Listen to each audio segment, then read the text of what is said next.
हाँ तो क्या बोला था मैं बेटा कि अगर वो दो ट्रिक काम आ गई है ना कि पूर्व पद उत्तर पद से अगर छोटा है तो अव्ययी भाव समास, लेकिन 90% केस में मैंने कहा था वो ट्रिक काम आती है, 10% में फेल हो जाती है। तो दूसरी ट्रिक आप वहां अप्लाई करके देखेंगे, अगर दिए हुए शब्द में अव्ययी भाव समास होगा तो दूसरी ट्रिक वहां अप्लाई हो जाएगी। और दूसरी ट्रिक क्या बेटा कि पूर्व पद के स्थान पर कुछ कीवर्ड, क्लियर ना बेटा, कीवर्ड बताए, वो कीवर्ड मिल जाए उठा के ठोक दो वहां पे अव्ययी भाव समास। और कभी कभी दूसरी ट्रिक भी फेल हो जाती है, तो क्या, तो मैंने कहा था अगर दिए हुए शब्द में अव्ययी भाव समास है और दोनों ट्रिक फेल हो जाती है तो तीसरी ट्रिक काम आती है। और तीसरी ट्रिक क्या है क्लास बेटा, थर्ड ट्रिक क्या है क्लास, मैं लिख रहा हूं थर्ड ट्रिक, पूर्व पद उत्तर पद दोनों से संबंधित है क्लास, इसीलिए यहां पे इसको अलग से लिखना। थर्ड ट्रिक क्या है बेटा, है ना, पूर्व पद या उत्तर पद से ड्रैग करके मत लिखना क्लास, बस सिंपली लिखना थर्ड, अलग नंबर से अलग से डालना थर्ड नंबर।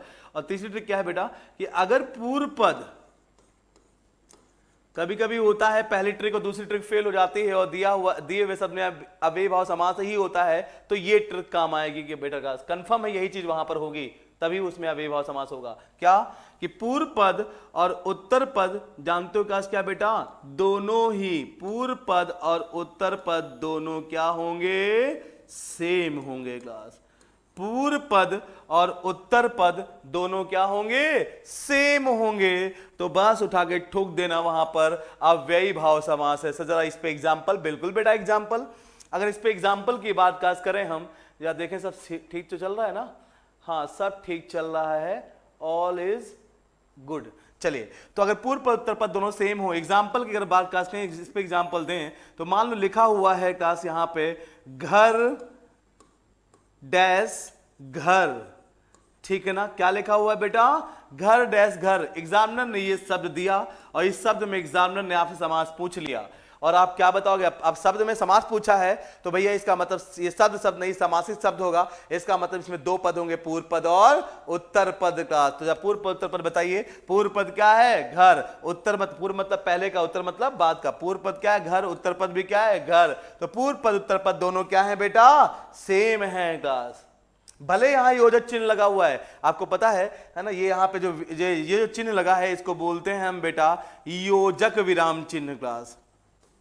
आगे पढ़ाएंगे हिंदी में विराम चिन्हों की संख्या, है ना बेटा, हिंदी में विराम चिन्हों की संख्या 20 होती है ना। एक बहुत बड़े विद्वान का नाम आएगा गुरु कामता प्रसाद जी, उनका कहना था कि हिंदी में, कहना है कि हिंदी में सारे विराम चिन्ह अंग्रेजी भाषा से लिए गए हैं काश, एक विराम चिन्ह को छोड़कर पूर्ण विराम अंग्रेजी में प्रयोग नहीं होता अंग्रेजी भाषा में, है ना, लेकिन हिंदी भाषा में उसका प्रयोग होता है। तो हिंदी भाषा में पूर्ण विराम को छोड़कर बाकी सारे विराम चिन्हों के बारे में कहा जाता है कि वो अंग्रेजी भाषा से लिए गए हैं क्लास, ठीक है ना। चलिए, तो उन्हीं 20 विराम चिन्हों में एक विराम चिन्ह है बेटा योजक विराम चिन्ह। योजक मतलब क्या, जोड़ने वाला क्लास। तो पूर्व पद उत्तर पद को ये जोड़ रहा है क्लास, पूर्व पद क्या, घर, उत्तर पद क्या, घर, और दोनों क्या है, पूर्व पद उत्तर पद सेम है, उठा के ठुक दो यहां पे कौन समास बेटा, अव्ययी भाव समास क्लास। और कभी कभी क्या होता है बेटा कि आपको पूर्व पद उत्तर पद के बीच में योजक चिन्ह नहीं देगा, जोड़ के दे देगा क्लास, ऐसे, है ना, ऐसे मान लो दे देगा हाथों हाथ, एग्जामिनर ने दे दिया हाथों हाथ, बताइए हाथों हाथ में कौन सा समास है ना। तो आपको कुछ नहीं, बेसिक कॉन्सेप्ट अप्लाई करिए, पूर्व पद उत्तर पद निकालिए। पूर्व पद क्या है बेटा, हाथ, उत्तर पद क्या है, हाथ, ओ की मात्रा पे ध्यान मत दीजिए, पूर्व पद हाथ, उत्तर पद हाथ, पूर्व पद उत्तर पद दोनों क्या है, सेम, उठा के ठोक दो यहां पे काश कौन समास, अव्ययी भाव समास, है ना। अगर मैं लिखूं, है ना काश बेटा, रातों रात, अगर मैं लिख दूं रातों रात, इसमें कौन समास, अरे सर पूर्व पद रात, उत्तर पद रात, अब तो बस हो गया खेल, मतलब अव्ययी भाव समास। तो पूर्व पद उत्तर पद अगर दोनों सेम हो, है ना, एक ही हो, तब भी वहां पर अव्ययी भाव समास ही होता है गास, ठीक ना। तो चाहे रातों रात लिखे, चाहे रातों रात को ऐसे लिख दे गास, बात वही है, रात रात ऐसे लिख दे, बात वही है काश, रातों रात चाहे रात रात क्लास, ठीक है ना। तो यहां पे भी पूर्व पद उत्तर पद क्या, दोनों सेम, क्या है, अव्ययी भाव समास। हाथों हाथ को ऐसे लिख दे और चाहे ऐसे लिख दे बेटा, हाथ हाथ क्लास, समझ में आई बात आपको, तब भी यहां पे क्लास क्या, चाहे ऐसे पूर्व पद उत्तर पद दोनों सेम है, अव्ययी भाव समास, देख पा रहे हैं बेटा, है ना। तो अगर इस तरीके से पूर्व पद उत्तर पद का सेम मिल जाए तो आप बता दो वहां पे कैसा अव्ययी भाव समास है। अगर मैं यहीं पे बोलूं आपसे बेटा, लिखा हुआ है एक एग्जाम्पल, है ना, भाई भाई, क्या लिखा हुआ है, भाई भाई ये लिखा हुआ है, इसमें एग्जामिनर ने पूछा बताओ कौन समास है। भाई भाई, अरे सर पूर्व पद उत्तर पद दोनों क्या है, सेम है, उठा के ठोक दो यहां पे कौन समास, अव्ययी भाव समास। समझ में आई बात आपको? तो अव्ययी भाव समास की यही, इसके अलावा कुछ भी नहीं। अगर दिया हुआ शब्द उसमें पहली ट्रिक अप्लाई करो, पूर्व पद छोटा उत्तर पद के अपेक्षा, ठोक दो अव्ययी भाव समास। वो ट्रिक फेल हो रही हो तो दूसरी ट्रिक भी फटाफट अप्लाई करिए कि कहीं पूर्व पद के स्थान पर, है ना, भर, यथा, है ना, अनु, उप, बे, निर ऐसे शब्द तो नहीं मिले हैं पूर्व पद के स्थान पे। बस वही जो 7-8 कीवर्ड लिखा है वही दिमाग में रखना, कहानी खत्म। अगर वो पूर्व पद के स्थान पे मिल जाए तो सोचने की जरूरत नहीं, उठा के ठोक दो वहां पे अव्ययी भाव समास। और कभी कभी पहली और दूसरी दोनों ट्रिक फेल हो जाती हैं तो तीसरी ट्रिक काम आएगी, अगर दिए हुए शब्द में अव्ययी भाव समास है तो। क्या तीसरी ट्रिक काम आएगी? पूर्व पद उत्तर पद दोनों क्या होंगे, सेम होंगे, तो वहां पे सोचने की जरूरत नहीं, उठा के ठोक दो वहां पे क्या है, अव्ययी भाव समास। अब कहोगे कि सर अगर तीसरी ट्रिक भी फेल हो जाए, तो अगर ये तीसरी ट्रिक भी फेल हो जाए ना तो इसका मतलब दिए हुए शब्द में फिर अब अव्ययी भाव समास नहीं, फिर कोई और समास होगा। तो पहुंचेंगे अगले समास पे। अब कोई और समास होगा, द्वंद्व समास, है ना, बहुब्रीहि समास, तत्पुरुष समास, कर्मधारय समास, कोई और समास होगा तो उस ट्रिक पे आएंगे विकास। आगे हम अभी जिसको समझा रहे थे वो समझ में आई बात ना आपको? तो इस तरीके से अगर कहीं अब दिया होगा कोई शब्द, अगर उसमें अव्ययी भाव समास होगा तो आप आइडेंटिफाई कर लेंगे, इससे बाहर कुछ नहीं है अव्ययी भाव समास में बेटा। का कहीं कॉन्सेप्ट आप मुझसे बिल्डअप करिए, है ना, मेरी लिमिटेशंस में रहकर, और क्वेश्चन आप किसी भी किताब से करिए, कहीं से भी करिए, का कोई समस्या नहीं है बेटा, ठीक है ना। चलिए बढ़ाएं कहानी आगे। अब अच्छा यहीं पे एक द्वंद्व अव्ययी भाव समास के साथ साथ एक और समास में खत्म कर देता हूं साथ साथ। क्या बेटा?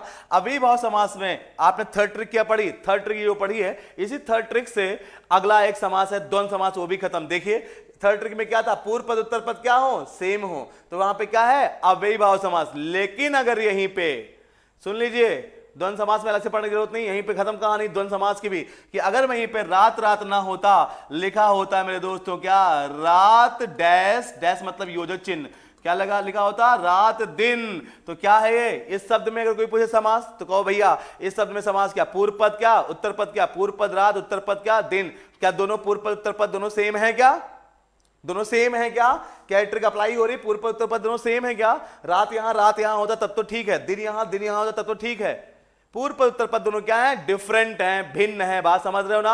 और जब पूर्व पद उत्तर पद दोनों डिफरेंट हो और लगा हो बीच में योजक चिन्ह, उठा के ठोक दो, सोचना ही नहीं दोस्त। क्लास क्या ठोकेंगे आप, द्वंद्व समास। क्लास क्या ठोकेंगे, द्वंद्व समास। मतलब यहां पे कौन समास है आपका, द्वंद्व समास। क्लास आई बात पकड़ में बेटा आपको, है ना। तो आप बताइए जरा, अगर अभी लिखा था मैंने भाई भाई, अब लिख दूं मैं भाई डैश, है ना, भाई योजक चिन्ह, और लिख दूं बहन, है ना। अब बताइए दिए हुए शब्द में कौन समास, तो क्या बताओगे, अव्ययी भाव समास ना।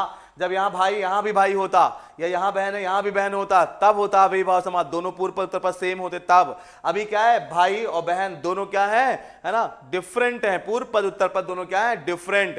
तो जब पूर्व पद उत्तर पद दोनों डिफरेंट हो, बीच में लगा हो योजक चिन्ह, तो सोचने की जरूरत नहीं, उठा के ठोक दीजिए वहां पे कौन समास बेटा, द्वंद्व समास। क्लास कौन समास बेटा आपका, द्वंद्व समास। क्लास आई बात समझ में। अब बताइए, अब बताइए काश, आप अगर आपको मैं बताऊं काश यहां पे, अब बताइए काश अगर मैं यहां क्लियर कर दूं काश सारा, आप नोट डाउन कर लेना काश बाद में, है ना, सब नोट डाउन कर लेना काश।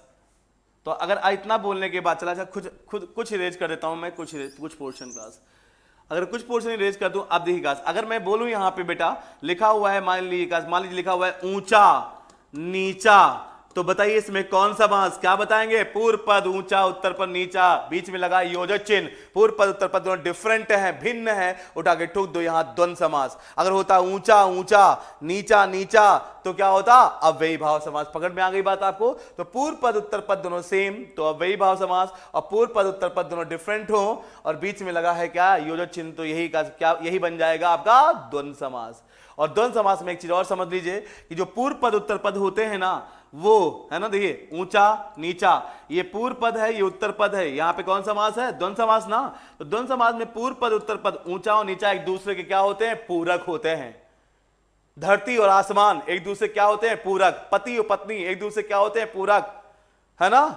तो मतलब कि अगर द्वंद्व समास होगा, है ना, द्वंद्व समास होगा बेटा किसी भी दिए हुए शब्द में, है ना, का द्वंद्व समास होगा तो कंफर्म है कि पूर्व पद, है ना, क्या है क्या बेटा का, कंफर्म है कि पूर्व पद, है ना, और उत्तर पद के बीच में, पूर्व पद और उत्तर पद के बीच में क्या लगा होगा, योजक चिन्ह लगा होगा। पहली बात तो पूर्व पद उत्तर पद के बीच में क्या लगा होगा, योजक चिन्ह। और पूर्व पद और उत्तर पद दोनों क्या होंगे, है ना, दोनों क्या होंगे, भिन्न होंगे, दोनों डिफरेंट होंगे, दोनों क्या होंगे बेटा, भिन्न होंगे। और भिन्न होंगे साथ साथ वो दोनों पद एक दूसरे के क्या होंगे, पूरक होंगे, या एक दूसरे के, सुनिएगा बेटा, छोटी बड़ी लेकिन बड़ी बात, एक दूसरे के पास क्या होंगे, विपरीत होंगे। क्या विपरीत मतलब सर क्या, एक बात बताइए, भाई बहन में कौन समास, भाई बहन में कौन समास का क्या बताओगे आप, द्वंद्व समास ना, पूर्व पद उत्तर पद बीच में लगा योजक चिन्ह, है ना, दोनों डिफरेंट है, पूर्व पद उत्तर पद उठा के ठोक दो, द्वंद्व समास। और पूर्व पद यहाँ पे काश, उत्तर पद यहाँ पे काश, एक दूसरे के पूरक भी हैं।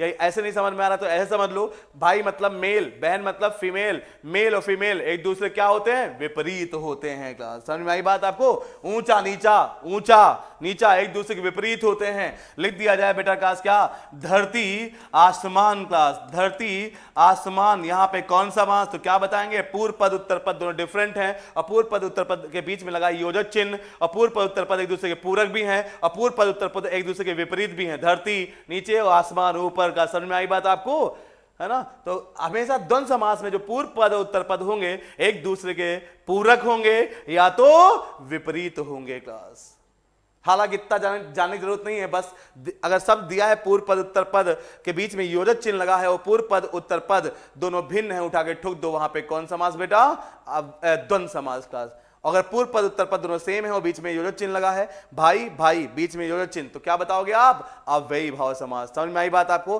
तो अव्ययी भाव समास के साथ साथ द्वंद्व समास के ट्रिक खत्म, इससे बाहर कुछ नहीं है बेटा द्वंद्व समास में। क्लियर ना, क्लियर बेटा। चलिए, तो अव्ययी भाव समास द्वंद्व समास दोनों खत्म ना। आइए बढ़ते हैं आगे क्लास, ठीक है ना, बढ़ते हैं आगे,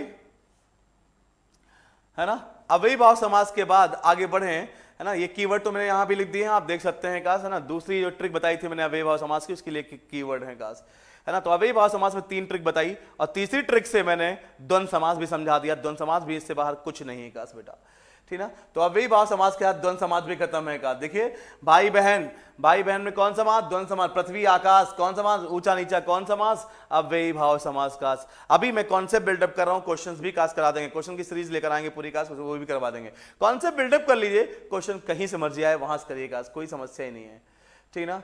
आइए आगे बढ़ते हैं बेटा। तो नेक्स्ट आपका आएगा काश बेटा यहाँ पे, है ना, तत्पुरुष समास। क्लास आइए खेल चलाते हैं तत्पुरुष समास का।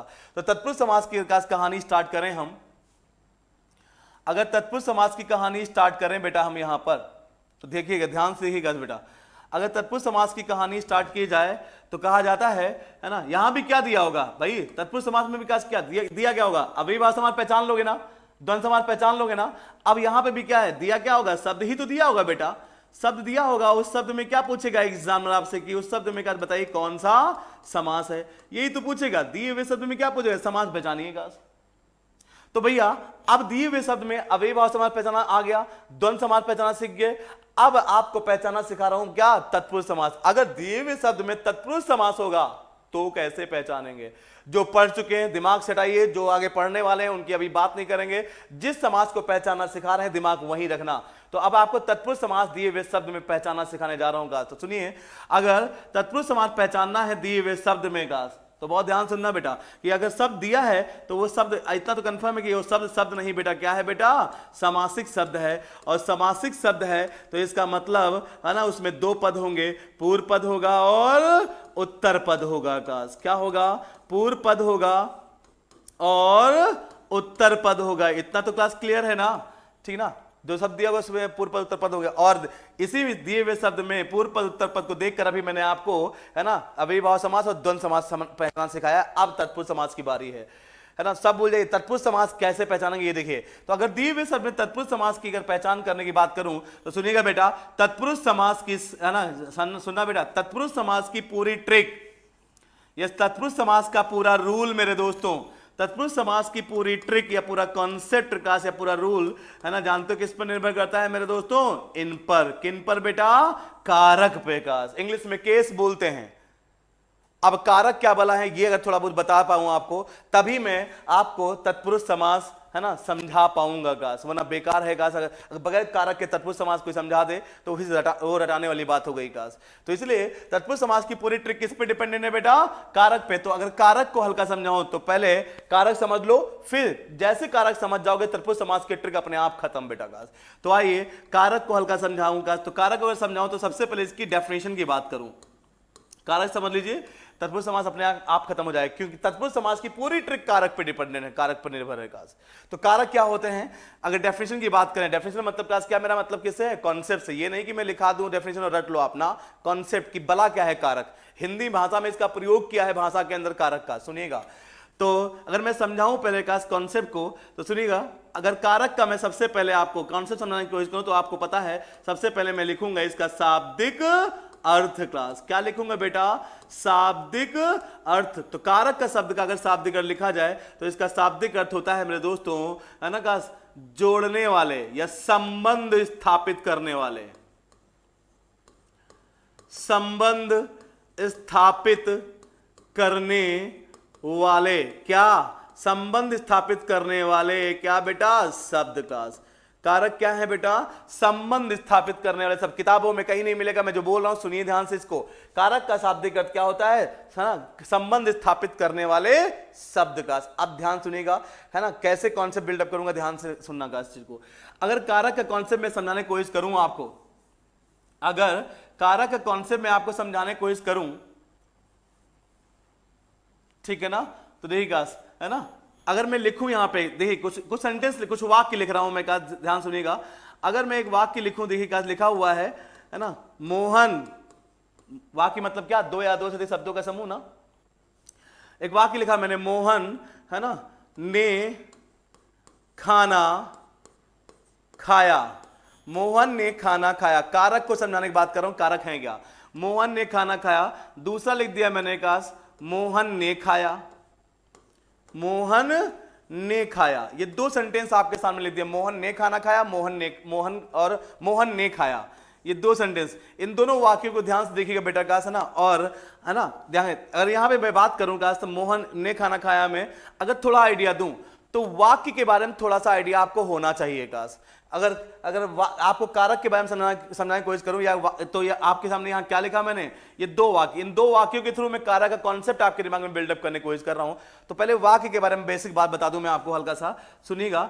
अगर वाक्य के बारे में बात काश करें बेटा थोड़ा सा, तो आप सबको पता है हिंदी भाषा में अगर कोई वाक्य लिखा है मानक रूप में, तो ये 3 स्थान वाक्य के अंदर होते हैं मेनली, मुख्यतया आगाज। मतलब अगर स्टैंडर्ड रूप में, मानक रूप में अगर हिंदी में वाक्य है, तो ये 3 चीजें आपको वाक्य में पहचाननी आनी चाहिए काश। क्या बेटा, एक तो कर्ता, दूसरा काश क्या बेटा कर्म, और तीसरा काश क्या बेटा क्रिया। ये 3 चीजें आपको पहचाननी आनी चाहिए वाक्य के अंदर काश। और वाक्य क्या होता है, 2 या 2 से अधिक शब्दों का समूह ना, ये मैं बता चुका हूं स्टार्टिंग में। तो कर्ता, कर्म और क्रिया काश, ये 3 चीजों का स्थान वाक्य के अंदर होता ही होता है। इनको पहचानना आपको आना चाहिए। अगर सिंपल फॉर्म में मानक रूप में वाक्य दिया है तो कर्ता कर्म क्रिया क्या है, कैसे पहचानोगे, सुनिएगा, है ना। ये 3 चीजें पहचाना आना चाहिए काश, ये 3 चीजें होती हैं। अगर हम बात कर कर्ता, कर्ता का मतलब होता है कार्य करने वाला।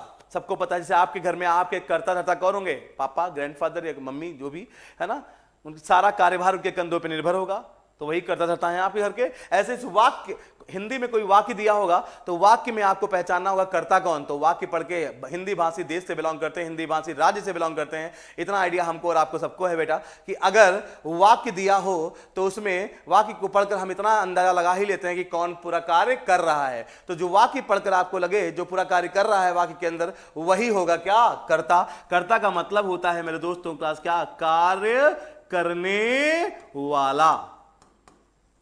वाक्य के अंदर का कर्ता कौन होता है, कार्य करने वाला। अब अगर कार्य करने वाला कोई है, मतलब कर्ता कोई है, तो किसी न किसी चीज पर कार्य कर रहा होगा ना बेटा।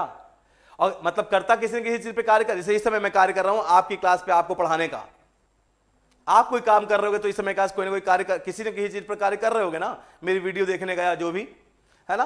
तो अगर कर्ता कोई कार्य करने वाला है तो किसी न किसी चीज पर वो कार्य कर रहा होगा, तो मतलब कर्ता जिस पर कार्य करता है ना, कर्ता कार्य करने वाला जिस पर कार्य कर रहा होता है वही उसका क्या होता है, कर्म क्लास। मतलब कर्म क्या, जिस पर कार्य हो रहा हो, कर्म क्या, जिस पर कार्य हो रहा हो, मतलब वाक्य दिया हो, है ना, वाक्य दिया होगा और वाक्य का सनम पढ़कर, वाक्य क्या, दो या दो से अधिक शब्दों का समूह, वाक्य दिया होगा, वाक्य पढ़कर आप समझ जाएंगे क्लास कहीं ना कहीं कि वाक्य के अंदर कर्ता किस पर कार्य कर रहा है, और कर्ता जिस पर कार्य कर रहा होगा वही क्या होगा बेटा, वही होगा क्लास क्या, कर्म। क्लास क्या होगा, कर्म। मतलब वाक्य के अंदर जिस पे कार्य हो रहा हो क्या होगा, अभी वाक्य में देखेंगे अपने आप समझ में आ जाएगा। जैसे ये वाक्य है ना, मोहन ने खाना खाया, वाक्य पढ़ते ही लग रहा है कि इसमें सारा कार्य कौन कर रहा है, सारा कार्यभार किस पे निर्भर है, मोहन के ऊपर। इसका मतलब मोहन क्या है बेटा, यहां पे मोहन क्या है मेरे दोस्तों, कर्ता।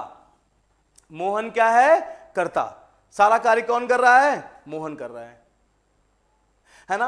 अब अगर हम बात खास करें कि अगर मोहन कार्य कर रहा है तो मोहन किसी न किसी पे कार्य कर रहा है, किस पे कार्य कर रहा है, मोहन किस पे कार्य कर रहा है, मोहन कार्य कर रहा है खाने पर। क्लास क्या पर कार्य किस पे कार्य कर रहा है, खाने पर। तो खाना क्या हो गया यहां पर, कर्ता जिस पे कार्य कर रहा होता है वो क्या होता है, कर्म। और अगर हम बात खास करें क्रिया की, तो क्रिया का शब्द का शाब्दिक अर्थ बच्चों को भी पता होता है। क्रिया का मतलब होता है किसी कार्य का होना, मतलब क्रिया शब्द का शाब्दिक अर्थ यही होता है क्या बेटा, किसी कार्य का होना। मतलब वाक्य के अंदर क्रिया कैसे पहचानोगे, वाक्य क्या है, दो या दो से अधिक शब्दों का समूह। तो वाक्य के अंदर वो शब्द जिससे किसी कार्य के होने का बोध हो रहा हो, बस उठा के ठोक देना, वही शब्द क्या है, अपने आप में क्रिया है। काश जैसे मोहन ने खाना खाया, इस वाक्य को पढ़कर क्या लग रहा है, इस वाक्य में पूरा कार्य कौन कर रहा है, सॉरी, इस वाक्य में पूरा कार्य कौन कर रहा है, मोहन कर रहा है। किस पे कार्य कर रहा है, खाने पे। तो मोहन करता हो गया, खाना कर्म हो गया।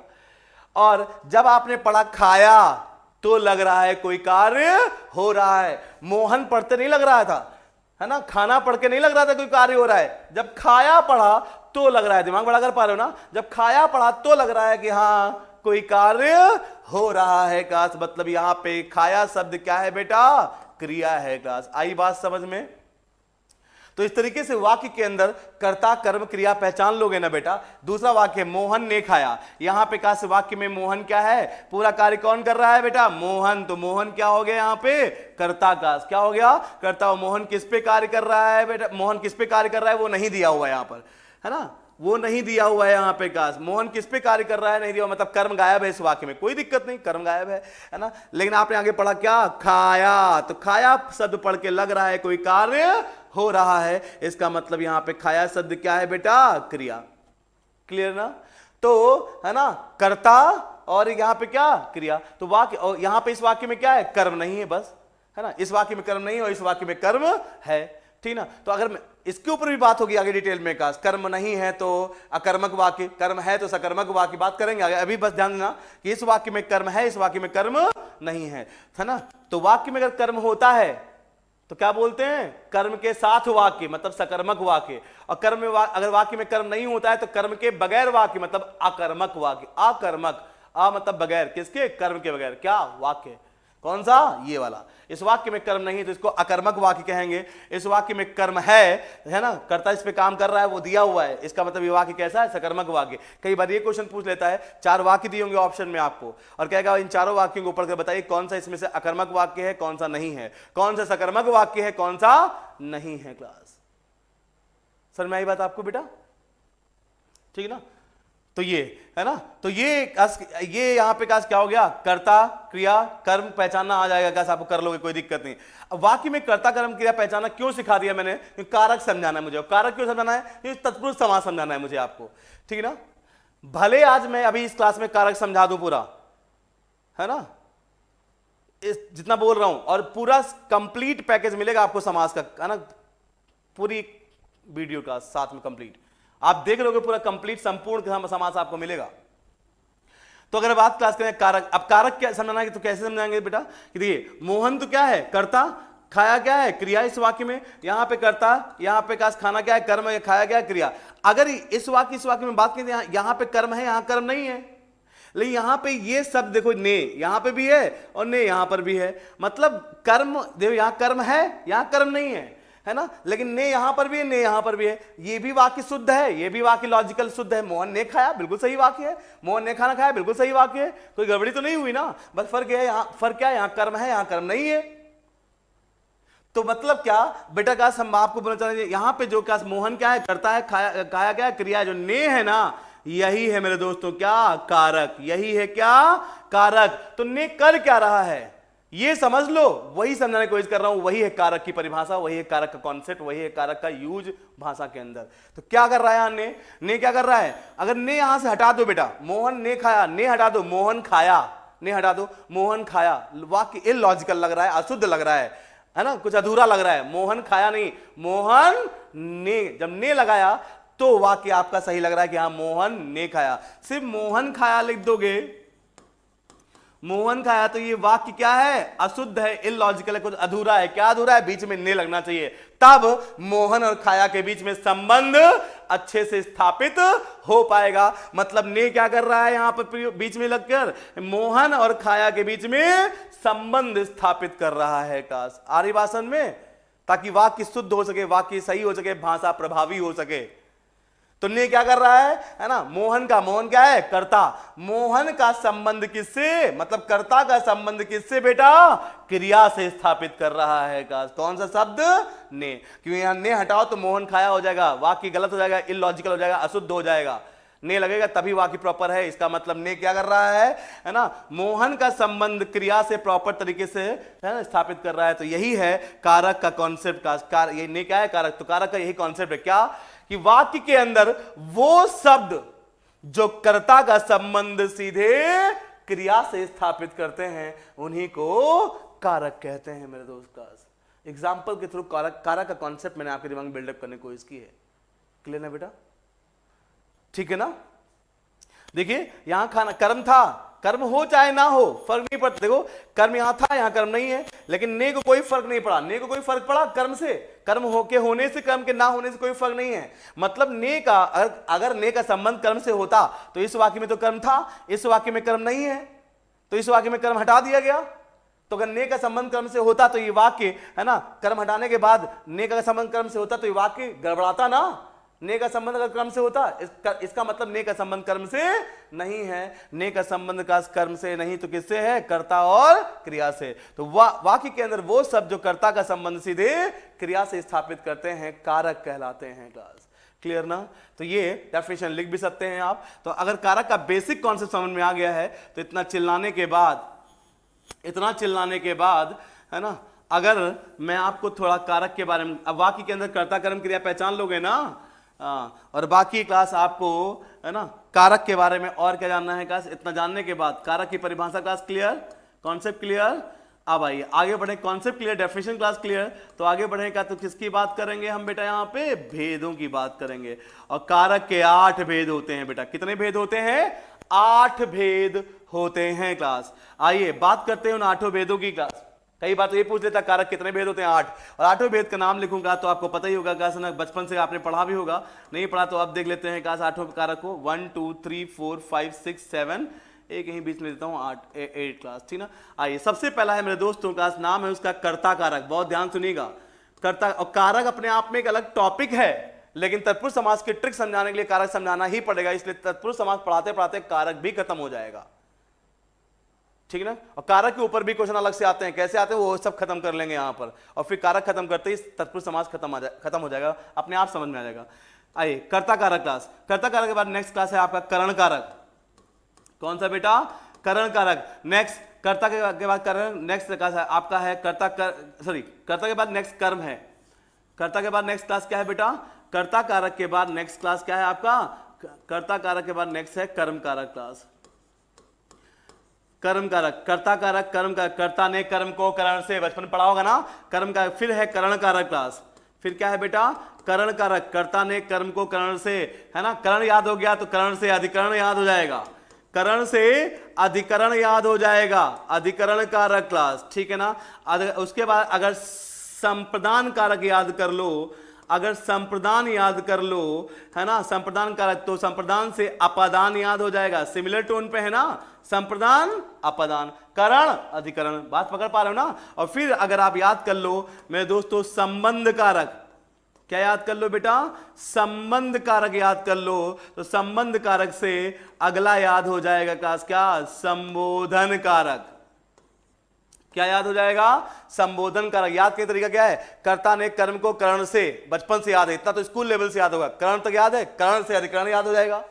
पकड़ना मुझे, करण से अधिकरण, फिर आगे याद कर लो संप्रदान, संप्रदान तो अपादान, फिर संबंध, संबंध तो संबोधन, सिमिलर टोन पे। आठों कारक याद हो गए ना लाइन से? अगर आठों कारक लाइन से याद होएगा तो मैं आपको बताना चाहूंगा इन कारक के बिहाफ पे कैसे क्वेश्चंस आते हैं, है ना? तो सुनिएगा, अगर मैं इनको कीवर्ड के थ्रू समझाऊंगा यहां पर का सारे कारक को, कोई थ्योरी नहीं, सिंपल सुनिएगा, किसी भी एग्जाम में क्वेश्चन हो जाएगा आपका। अगर मैं बात कास्ट करूं बेटा यहां पर, है ना, इनकी कि वाक कैसे क्वेश्चन आता है, कैसे क्वेश्चन आता है काश यहां पे कारक पे, तो कारक पे जब भी क्वेश्चन पूछेगा एग्जामिनर, है ना, क्या दिया होगा आपको वाक्य दिया होगा क्लास, क्या दिया होगा, वाक्य दिया होगा क्लास। बात समझना, मैं हमेशा 99% केस में आपको क्लास वाक्य ही दिया होगा। और कारक का कॉन्सेप्ट मैंने अभी आपको समझाया, कैसे समझाया, वाक्य के थ्रू, तभी मैं समझा पाया। वाक्य बताया तो कर्ता कर्म क्रिया समझाया, फिर आपने समझा कि कर्ता का संबंध क्रिया से स्थापित करने के लिए जिन शब्दों का प्रयोग होता है, या जो शब्द वाक्य के अंदर कर्ता का संबंध क्रिया से स्थापित करते हैं, वो क्या कहलाते हैं, कारक क्लास। तो वाक्य दिया ही होगा तभी आप उसमें कारक पहचानोगे। तो कारक जब भी क्वेश्चन पूछे क्या दिया होगा, वाक्य दिया होगा क्लास, क्या दिया होगा, वाक्य। मान लो मैंने कहा दे दिया मोहन ने खाना खाया, वही वाक्य जो मैंने अभी लिखा था, मोहन ने खाना खाया।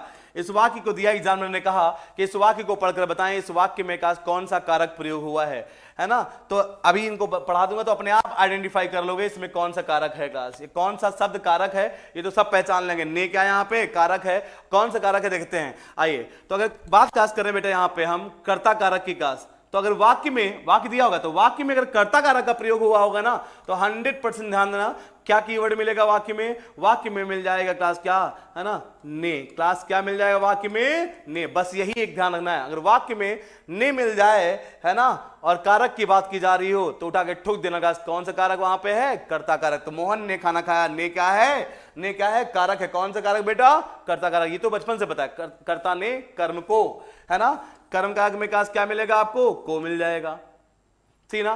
करण कारक के में क्या मिल जाएगा, करण कारक में क्या मिल जाएगा, से मिल जाएगा या द्वारा मिल जाएगा, ठीक है ना।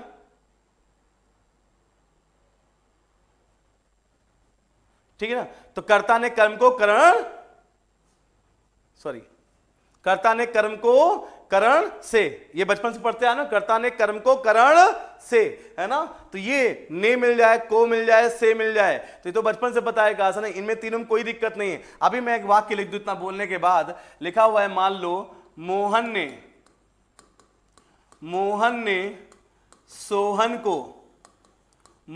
सोहन को डंडे से पीटा। ये वाक्य दिया एग्जामिनर ने और कहा इस वाक्य को पढ़कर बताएं इस वाक्य में कितने कारक का प्रयोग हुआ है और कौन कौन से क्वेश्चन ऐसे भी आता है। तो इस वाक्य में कितने कारक का प्रयोग हुआ है, एक कारक, दो कारक और तीन कारक का बड़ा सा वाक्य दे देगा और कहेगा इस वाक्य को पढ़कर बताएं कितने कारक इसमें प्रयोग किए गए और कौन कौन से। तो इतना बोलने के बाद इस वाक्य में कितने कारक है, तीन कारक। कौन कौन से, कर्ता कारक है, फिर कर्म कारक है, फिर करण कारक है। का समझ में आ रही बात आपको। तो ये तीन कारक तो बच्चे भी पहचान लेते हैं। का समस्या आगे वाले कारकों में आती है। तो आइए देखते हैं आगे वाले कारक। तो इस तरीके से कीवर्ड के थ्रू ही कारक पूरा खत्म कर दूंगा मैं। और कारक का बेसिक कॉन्सेप्ट आपको मैंने बता ही दिया कि कारक का बला क्या है, कारक का प्रयोग क्या है हिंदी भाषा के अंदर, कर्ता का संबंध सीधे क्रिया से स्थापित करने के लिए। ठीक है ना। तो इस तरीके से वाक्य दिए हो तो उसमें कर्ता कर्म करण तो बच्चा भी पहचान लेगा। आते हैं अधिकरण कारक पे बेटा काश, आते हैं अधिकरण कारक पे काश। ठीक है ना। तो अगर अधिकरण कारक की बात काश करें तो देखिए बात तो कारक की कर रहे हैं ना बेटा, सुनना आप यहां पर ध्यान से, बात तो कारक की कर रहे हैं। कारक का बेसिक कॉन्सेप्ट काश क्या है ना, वो तो पता ही है आपको। तो कारक कैसा है ना, कारक काश कैसा जो अधिकरण की बात करे। अधिकरण मतलब काश क्या, नाम में ही अधिकरण मतलब अधिकार जमाना, मतलब अधिकार जमाने की बात हो रही हो। मतलब कोई वाक्य दिया होगा, कीवर्ड को गोली मारी है, वाक्य दिया होगा, वाक्य पढ़ते ही समझ जाओगे वाक्य में कहीं ना कहीं है ना अधिकार जमाने की बात कही जा रही होगी। और जब अधिकार जमाने की बात वाक्य के अंदर हो रही होगी तो कोई ना कोई बंदा किसी न किसी चीज पर अधिकार कर रहा होगा या होने जा रहा होगा या हो चुका होगा। वाक्य पढ़कर अधिकार वाली फीलिंग आएगी काश कहीं ना कहीं। समझ में आई बात आपको। तो बस उठा के ठोक देना अगर वाक्य पढ़कर का अधिकार वाली फीलिंग आ रही, कीवर्ड छोड़िए, अधिकार की फीलिंग आ जाए और कारक की बात की जा रही हो तो उस वाक्य में कौन सा कारक होगा, हमेशा अधिकरण कारक का। बाकी कीवर्ड की बात करें तो कीवर्ड का क्या है बेटा, में और पर, बस ये दो कीवर्ड हैं काश, में और पर। वाक्य बना लो है ना। अगर मैं वाक्य लिख दूं काश है ना, बिल्ली बात समझना, कॉन्सेप्ट बिल्डअप करिए, मेरे अकॉर्डिंग क्वेश्चन कहीं से मर्जी आए वहां से करिए। बिल्ली मेज पर, है ना, बिल्ली मेज पर बैठी है क्लास, ये आपके सामने सेंटेंस लिख दिया मैंने, बिल्ली मेज पर बैठी है। अब एग्जामिनर ने कहा इस वाक्य को पढ़कर बताएं इस वाक्य में कौन सा कारक प्रयोग हुआ है। इतना बताने के बाद बच्चा भी कह देगा सर यहाँ पर क्या है, कारक है, और कौन सा कारक है बेटा यहाँ पर, है ना, अधिकरण कारक। बाकी कीवर्ड को गोली मारिए। क्या था वाक्य का भाव, बिल्ली मेज पर बैठी है। अब जितनी देर मेज पर बैठी है उतनी देर उसका अधिकार रहेगा ना, दिमाग ऐसे चलाना है। आप मेरी क्लास कुर्सी पर बैठकर देख रहे हैं ना, जितनी देर कुर्सी पर बैठोगे उतनी देर आपका अधिकार रहेगा ना। आप उठोगे फिर पापा मम्मी कोई और बैठ जाएगा, फिर उसका अधिकार होगा। तो वाक्य का भाव समझिए, क्या कह रहा है, बिल्ली मेज पर बैठी है, प्रधानमंत्री की कुर्सी पर नरेंद्र मोदी जी बैठे हैं। जब तक वो बैठे तब तक उनका अधिकार है, जब वो हटेंगे कोई और बैठेगा। समझ में आई बात। तो वाक्य ऐसा जिसमें अधिकार की बात आ रही है उठा के ठोक दो वहां, अगर कारक पूछा जाए। कौन सा कारक, अधिकरण कारक। अधिकरण मतलब अधिकार बेटा का। आई बात समझ में बेटा आपका। बाकी कीवर्ड क्या मिल जाएंगे वाक्य में, में और पर। कीवर्ड से पकड़ लो चाहे वाक्य के भाव से पकड़ लो। नेक्स्ट, संप्रदान कारक, ठीक ना। अगर वाक्य में संप्रदान कारक का प्रयोग हुआ होगा बेटा, ठीक ना, तो सुनना का संप्रदान कारक का क्या। देखो कारक कैसा, कारक का बेसिक कॉन्सेप्ट तो क्लियर है। और कौन सा कारक का बेटा, संप्रदान। संप्रदान का मतलब समझो, जैसे अधिकरण का मतलब अधिकार, संप्रदान का मतलब प्रदान करना। संप्रदान का मतलब बेटा प्रदान करना क्लास। आई बात समझ में। मतलब वाक्य दिया और कारक पहचानने के लिए क्या दिया होगा, हमेशा वाक्य दिया होगा। तो वाक्य दिया होगा और वाक्य को पढ़कर वाक्य का भाव तो समझ ही जाओगे ना। हिंदी भाषी देश से बिलोंग करते हैं, हिंदी भाषी राज्य में रहते हैं, है ना, इतना तो आइडिया है। वाक्य पढ़ते ही भाव समझ में आ जाता है। तो वाक्य का पढ़ते ही भाव समझ में आएगा कि वाक्य के अंदर किसका बोध हो रहा होगा, क्या भाव निकल के आ रहा होगा, क्या भाव निकल के आ रहा होगा कि कोई चीज किसी को प्रदान की जा रही होगी, या कोई चीज किसी को दे रहा होगा, आप किसी को या अगला आपको, ऐसा भाव निकल के आ रहा होगा वाक्य पढ़कर। तो प्रदान करने की बात वाक्य में अगर आ रही होगा, दान करने की बात वाक्य में आ रही हो, है ना, ऐसा भाव निकल के आ रहा हो, और कारक की बात की जाए उठा के ठोक दो, सोचना ही नहीं का कौन सा कारक बेटा, संप्रदान कारक। वाक्य बना दूं, वाक्य बना दूंगा, लिखा है वाक्य आपके सामने। मान लीजिए मैंने कहा मैं अपनी बहन के लिए, मैं अपनी बहन के लिए उपहार लाया हूं। मैं अपनी बहन के लिए उपहार लाया हूं। मैं अपनी बहन के लिए उपहार लाया हूं का देख पा रहे हैं, समझ पा रहे हैं क्या बोल रहे हैं। वाक्य देखिएगा क्या बोल रहा है, वाक्य का भाव क्या बोल रहा है, मैं अपनी बहन के लिए उपहार लाया हूं क्लास। वाक्य का भाव ही कह रहा है कि मैं, है ना, किसी को देने के लिए लाया हूं क्लास, अपनी बहन को क्लास, किसी को, है ना। तो वही तो वाक्य में जब भी कोई चीज किसी को प्रदान देने की बात कही जा रही हो, ऐसा भाव निकल के आ रहा हो, कीवर्ड को गोली मारिए, उठा के ठोक दीजिए। अगर कारक पूछा जाए वहां पर कि कौन सा कारक होगा, संप्रदान, सम्मान पूर्वक देने की बात हो रही है क्लास। बाकी कीवर्ड क्या है संप्रदान कारक के लिए, है ना क्लास, अधिकरण कारक के लिए क्या तो में और पर है ना। संप्रदान कारक के लिए कीवर्ड क्या है बेटा क्लास, है ना, अगर हम बात क्लास करें तो वो है के लिए, के हेतु, के लिए और के हेतु। वाक्य में ये अगर मिल जाए के लिए और के हेतु, देखो ये वाक्य जो लिखा था इसमें के लिए है ना, खत्म। तो कीवर्ड से का चाहे आप पहचान लो और चाहे का वाक्य के भाव से पहचान लीजिए। का कर्ता कर्म करण बचपन से पता है, बाकी सारे आगे के जो आपके कारक हैं उनमें सिर्फ वाक्य के भाव से पकड़ सकते हो, बाकी कीवर्ड तो मैं आपको बता ही रहा हूं। मेरी अप्रोच समझिएगा, किताबी लैंग्वेज बिल्कुल नहीं बेटा। आइए पहचान लोगे ना संप्रदान कारक, ठीक है ना, ऐसे ही का। आइए अपादान कारक की बात करें, तो बात तो कारक की हो रही है, अब किसकी बात हो रही है, अपादान। अपादान का मतलब जानते हो क्या होता है बेटा, अगर अपादान की बात करें, इसको मैं रेज करना चाहूंगा,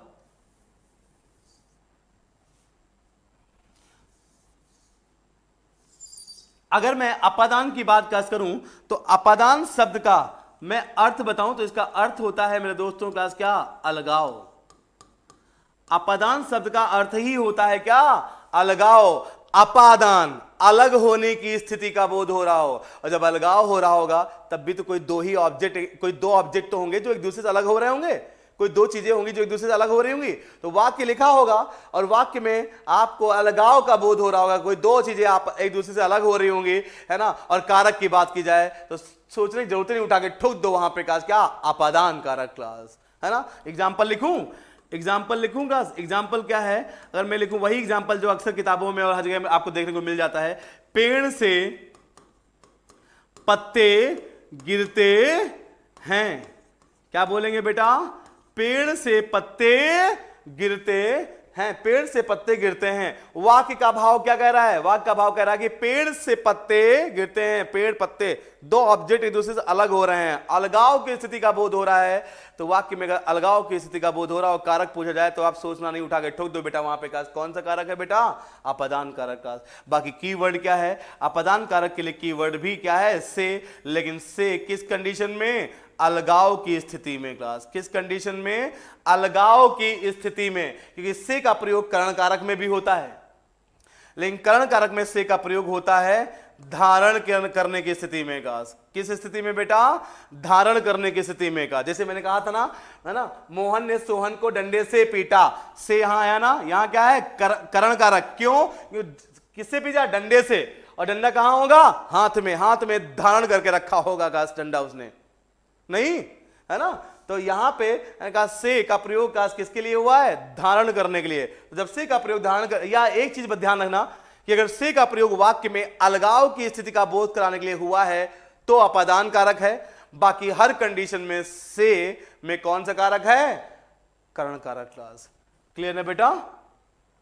सिर्फ अलगाव की स्थिति का बोध अगर करवा रहा होगा से वाक्य के अंदर तो वहां पे अपादान होगा, बाकी हर कंडीशन में से में क्या होगा? करण कारक। क्लास क्लियर ना? तो यहां पे जो से है ये करण कारक नहीं है, यहां पे पेड़ पत्ते अलगाव की स्थिति का बोध हो रहा है का, तो यहां पे क्या है बेटा? अधिकरण कारक। Class clear? अपादान कारक। क्लास ठीक है ना। और अगर अलगाव की स्थिति का बोध ना हो रहा होता इस वाक्य में और से था तो क्या बताते हैं आप? करण कारक। अगर अलगाव की स्थिति का बोध ना हो रहा होता, जैसे यहां पर डंडे से पीटा, डंडा हाथ में होगा ना, से है ना, यहां पे से क्या है? अलगाव की स्थिति का बोध करा रहेगा। तो ये अपादान कारक। संबंध कारक की बात करें बेटा, अगर संबंध कारक को थोड़ा मैं आपको समझाने की कोशिश करूं यहां पर, ठीक ना। संबंध कारक की बात करें, संबंध कारक तो बच्चों वाला खेल सब पहचान लेते हैं। कैसा कारक? कैसा कारक? जो संबंधों की बात करे। संबंध भी कैसे? Blood relation. संबंध भी कैसे बेटा? ब्लड रिलेशन वाले संबंध, मतलब रक्त संबंध। क्लास है ना, रक्त संबंध। आप रीजनिंग पढ़ते हो, रीजनिंग में पढ़ते हो कि मोहन का बेटा उनके एक बेटे का इकलौता बेटा है, कुछ समथिंग इस तरीके से, है ना। मोहन ने एक तस्वीर की तरफ इशारा करते हुए कहा इसकी माँ का बेटा हमारे इकलौते, है ना, भाई हैं, कुछ इस तरीके से ना। तो देखो काकी के, जब भी ब्लड रिलेशन रक्त संबंधों की बात जहां पे होगी, रक्त संबंधों की बात, वहां पे हमेशा वाक्य बनेंगे तो काकी के आएंगे। बाकी वाक्य लिखा होगा, वाक्य में अगर संबंधों की बात की जा रही होगी, ब्लड रिलेशन की बात की जा रही होगी और कारक पूछा जाए तो उठा के ठोक दो वहां पे संबंध कारक। बहुत आसान है, कोई समस्या नहीं। जैसे मैं लिख दूं मोहन राजा का बेटा है, अगर मैं लिख दूं मोहन राजा का बेटा है, आप देख पा रहे हैं मोहन राजा का क्या हो रहा है यहां पर? यहां पे हो क्या रहा है ना, यहां पे है ना मोहन का संबंध बताया जा रहा है राजा से कि क्या है? राजा का बेटा। तो वाक्य में है ना किसका भाव आ रहेगा? संबंधों की बात की जा रही है, तो उठा कीवर्ड को गोली मारी है। संबंधों की बात हो रही है वाक्य में का, तो इसका मतलब यहां पे कौन? अगर कारक की बात की जाए तो कौन सा कारक? संबंध कारक। बाकी कीवर्ड क्या है? कीवर्ड है बेटा काकी के, काकी के और रारी रे, काकी के और रारी रे, ठीक है ना। ये है काश बेटा कीवर्ड। अगर वाक्य में आपको काकी के रारी रे, मेनली काकी के पे ही आता है काश, ठीक ना। ये मिल जाए वाक्य के अंदर, यहां पे क्या है? का मिल गया ना, मोहन राजा का बेटा, का मिल गया। कौन सा कारक है? का मिला है, को नहीं, को कर्म कारक में है, मैं सब मत करना। काकी के, ये को है यहां पर कर्म कारक में, मैं सब कर दो, पता लगा, ठीक ना। तो इस तरीके से, और वाक्य में काश किसकी बात हो रही है? संबंधों की बात हो रही है। बस उठा के किसी एक का संबंध किसी दूसरे से बताया जा रहा होगा, वो भी ब्लड रिलेशन वाला संबंध कहीं ना कहीं मोटा मोटा, तो वो उठा के ठुक दो। कारक की बात की जाए वहां पे कौन सा कारक बेटा? संबंध कारक। आइए बात करते हैं संबोधन कारक की। तो संबोधन कारक तो बच्चों को पता है काश, कोई दिक्कत। संबोधन का मतलब क्लास क्या है ना, संबोधन का मतलब क्लास क्या, अगर हम बात क्लास करें यहां पर, जब किसी चीज का आश्चर्य हो जाए, सडनली कोई खुशी मिल जाए, सडनली कोई दुख आ जाए, उस समय अंदर से जो भाव निकलते हैं, या किसी को संबोधित करते समय जो भाव निकलते हैं, भाइयों और बहनों, है ना, जब इसको वाक्य के रूप में लिखा जाता है ना, जब भाषा के रूप में इसको लिखते हैं ना, तो भाइयों और बहनों, तो उसके बाद एक सिंबल लगता है, ये चिन्ह लगता है लिखते समय, है ना। इसी को बोलते हैं संबोधन विराम चिन्ह, इसी को बोलते हैं आश्चर्य सूचक विराम चिन्ह, इसी को बोलते हैं विस्मय सूचक विराम चिन्ह। विस्मय का मतलब आश्चर्य। जब आप आश्चर्य में पड़ जाएं, आप जब किसी का संबोधन कर रहे हो, तो इन कंडीशन में जो सेंटेंस जो वाक्य निकल के आते हैं, उनको अगर लिखा जाए तो इस विराम चिन्ह का प्रयोग करना ही पड़ता है, और इसी विराम चिन्ह को बोलते हैं आश्चर्य सूचक विराम चिन्ह या विस्मय, है ना, आश्चर्य सूचक विराम चिन्ह। क्लास क्या बोलते हैं? आश्चर्य सूचक विराम चिन्ह। क्लास जो किसकी सूचना दे? आश्चर्य की। क्लास ठीक ना। तो आश्चर्य सूचक आपके 20 विराम चिन्हों में ये भी एक विराम चिन्ह है। क्लास तो वाक्य दिया होगा और वाक्य में आपको दिमाग का नहीं लगाना, वाक्य में कहीं ना कहीं ये विराम चिन्ह लगा हुआ मिलेगा, और कारक की बात कर देगा तो उठा के ठुक देना वहां पे कौन सा कारक है? संबोधन कारक है। क्लास है ना, संबोधन। बाकी की वर्ड क्या है बेटा? की वर्ड है क्लास हा, ही, हे, हा, ही, हे। यहां पे है नहीं है, हा, ही, हे। क्लास ठीक है ना, हा, ही, हे। जैसे एग्जाम्पल लिख दूं, कीवर्ड तो है, समझ में आ गया। एग्जाम्पल लिखूं, अगर एग्जाम्पल लिख दूं बेटा मैं आपके सामने, तो लिखा हुआ है क्लास हे राम, फिर ये विराम चिन्ह लगने लगना है, राम का संबोधन हो रहा है यहां पर, तो विराम चिन्ह लिखते हुए लगाना ही पड़ेगा ये वाला आश्चर्य सूचक या संबोधन सूचक या विस्मयादिबोधक विराम चिन्ह लगाना ही पड़ेगा। हे राम, आगे सेंटेंस मान लो, हे राम आपके कहने से मैं लंका को जाता हूं, वाक्य है, और वाक्य में क्या ये विराम चिन्ह का प्रयोग हुआ है, पूछा गया है बताओ इसमें कौन सा कारक है। अरे यार विराम चिन्ह देखकर ही आप उठा के ठुक दो, कारक की बात की जाए, कौन सा कारक? संबोधन कारक बेटा। काश आई बात समझ में। बाकी कीवर्ड क्या बताया? हा, ही, है। देखो वाक्य में काश कीवर्ड भी मिल गया, हे मिल गया ना, तो कीवर्ड को भी पकड़िए और वाक्य के भाव से तो आप आराम से पहचान सकते हो, है ना काश, सारे कारक को। क्लास और कर्ता कर्म करण तो बचपन से हम लोग पहचानते चले आ रहे हैं। काश कर्ता ने कर्म को करण से, ने मिल जाए कर्ता कारक, को मिल जाए काश ना, तो है ना काश आपका कर्म कारक, और से मिल जाए तो करण कारक। क्लास बाकी सारे कारकों को उनके नाम समझ सकते हो। क्लास है ना, अधिकरण अधिकार, है ना, संप्रदान देने की बात, है ना, अपदान अलगाव की स्थिति का बोध, संबंध संबंध की बात, ब्लड रिलेशन। क्लास संबोधन, है ना, किसी का संबोधन किया जा रहा हो, हे राम। क्लास या किसी का भी। क्लास हे भाइयों और बहनों मेरी बात सुनो, हे मेरे, है ना, प्यारे विद्यार्थियों मेरी बात सुनो। आई बात समझ में। तो इस तरीके से कहा है ना, आप किसी भी कारक को पहचान सकते हैं, इससे बाहर कारक में कुछ नहीं है बेटा। क्लास ठीक है ना। और इतना बोलने के बाद मैं एक बात बता दूं, है ना, सुनिएगा, इतना बोलने के बाद एक बात बताऊंगा। तो आठों कारक क्लास क्लियर हो गया आपको? आठों कारक क्लास क्लियर। अब आठों कारक अगर क्लियर हो गया आपको, आठों कारक क्लास क्लियर हो गया आपको, ठीक है ना, तो सुनना, अगर आठों कारक क्लियर हो गए तो कहते हैं कारक में से बाहर कोई क्वेश्चन नहीं। और आठों कारक में, है ना, हमारा जो काश ये आपका तत्पुरुष समास है ना, तत्पुरुष समास, कारक समझ में आ गया ना, तत्पुरुष समास खत्म, कारक समझ में आ गया, तत्पुरुष समास खत्म। कैसे सर? कारक पहचानना आ गया ना, तो कहानी खत्म। क्लास तत्पुरुष समास की पूरी ट्रिक किस पे डिपेंडेंट है बेटा? कारक पे। लेकिन ध्यान देना, हिंदी के विद्वानों ने ये कहा है कि तत्पुरुष समास कारक पे निर्भर तो है, लेकिन कारक कितने हैं? 8। 8 कारकों में पहला और अंतिम कारक छोड़ दो। पहला कौन? कर्ता कारक। अंतिम कारक कौन? संबोधन कारक। बीच में ऑर्डर भले याद ना रखो, लेकिन पहला कारक कौन है? कर्ता कारक। अंतिम कारक कौन है? संबोधन कारक। ये आपको पता होना चाहिए। तो कर्ता कारक और संबोधन कारक को छोड़ दो तो बाकी बचे कितने बीच में? 6 ना। पहला और आखिरी छोड़ दो, बीच में कितने बचे? 6। 8 है टोटल, पहला आखिरी छोड़ो तो बचे कितने? 6।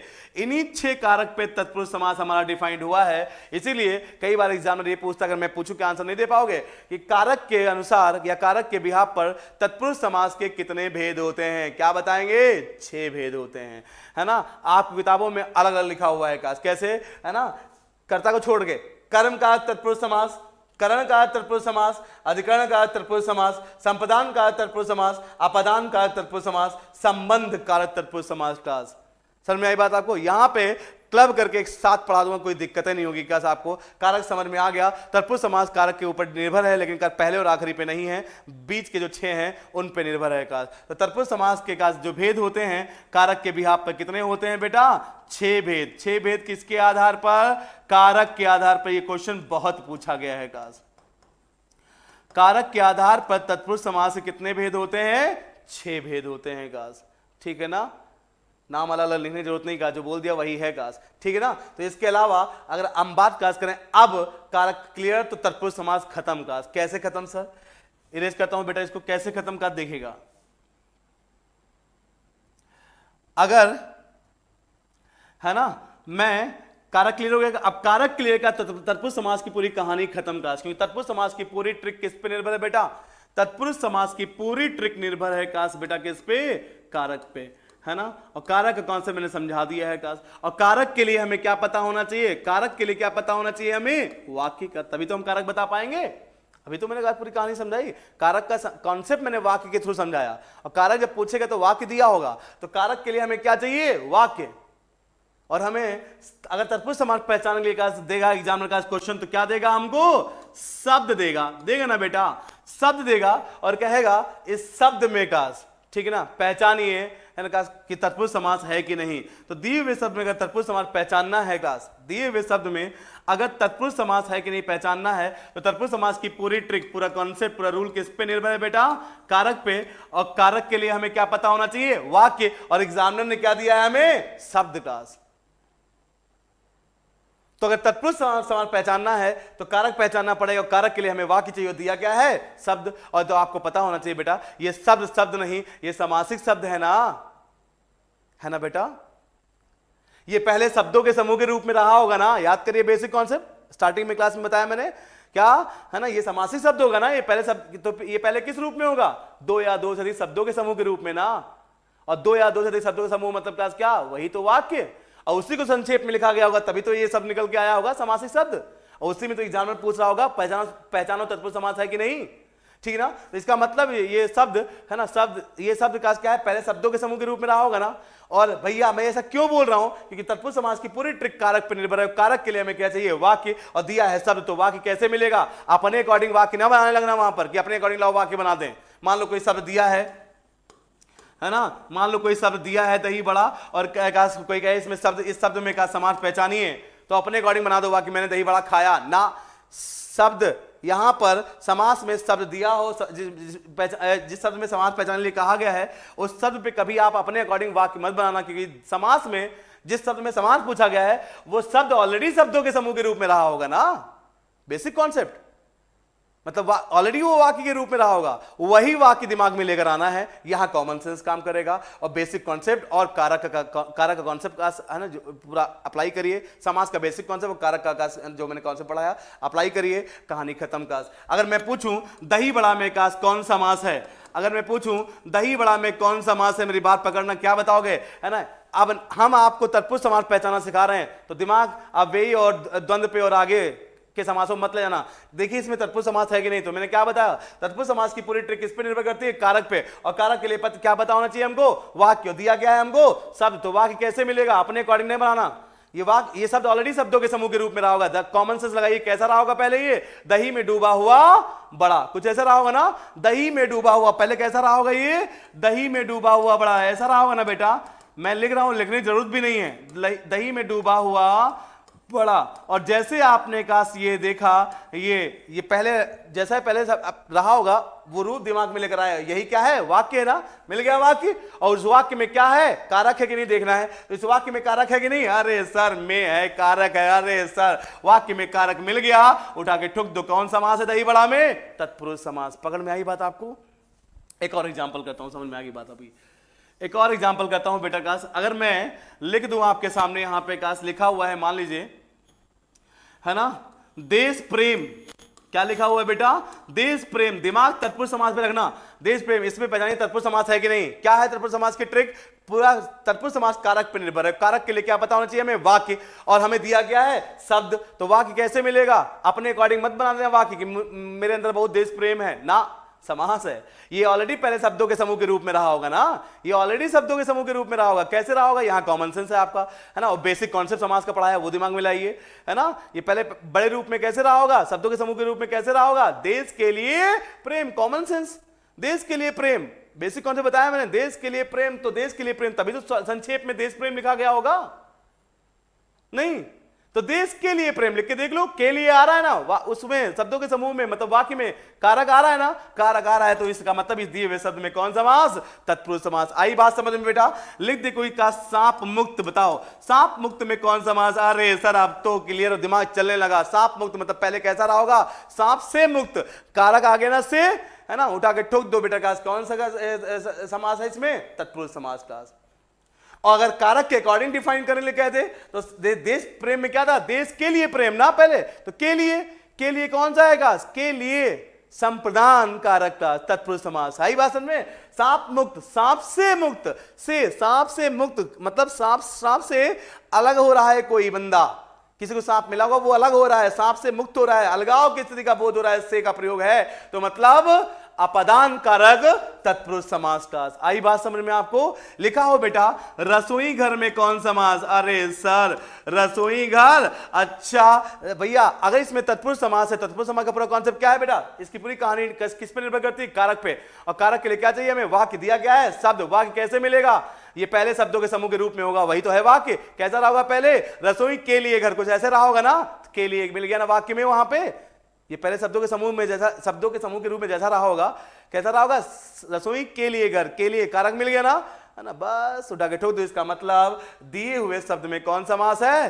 तत्पुरुष समास क्लास। आई बात समझ बेटा आपको? तो कारक समझते ही, है ना, तत्पुरुष समास की कहानी खत्म क्लास, कुछ है ये नहीं क्लास।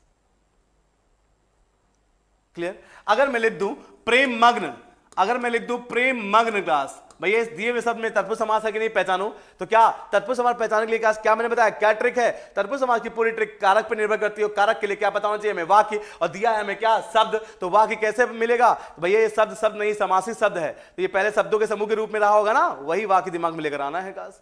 तो पहले कैसा रहा होगा? बेसिक कौन से बताया समास का, देख लो, वही चीज अप्लाई करो। पहले कैसा रहा होगा? देश के लिए सॉरी प्रेम में मग्न, कुछ ऐसा रहा होगा ना, प्रेम में मग्न, या प्रेम में मग्न मतलब डूबा हुआ, प्रेम में डूबा हुआ, कुछ ऐसा रहा होगा ना, रहा होगा ना, तभी तो संक्षेप में प्रेम मग्न लिखा गया होगा। प्रेम में मग्न, संक्षेप में प्रेम मग्न, तो प्रेम में मग्न का मिल गया ना, है ना। पहला रूप उसमें क्या आ रहा है? उस वाक्य में, उस दो या दो से अधिक शब्दों के समूह में उस बड़े रूप में आ रहा है ना, मतलब कारक आ रहा है ना। और कौन सा कारक? में मग्न, में मतलब डूबा हुआ, है ना, मतलब में पर अधिकरण कारक ना, तो इसका मतलब क्या है? पहली बात तत्पुरुष समास है, और उसके बाद कारक के बिहाफ पे कौन सा? अधिकरण कारक तत्पुरुष समास क्लास। आई बात समझ में बेटा?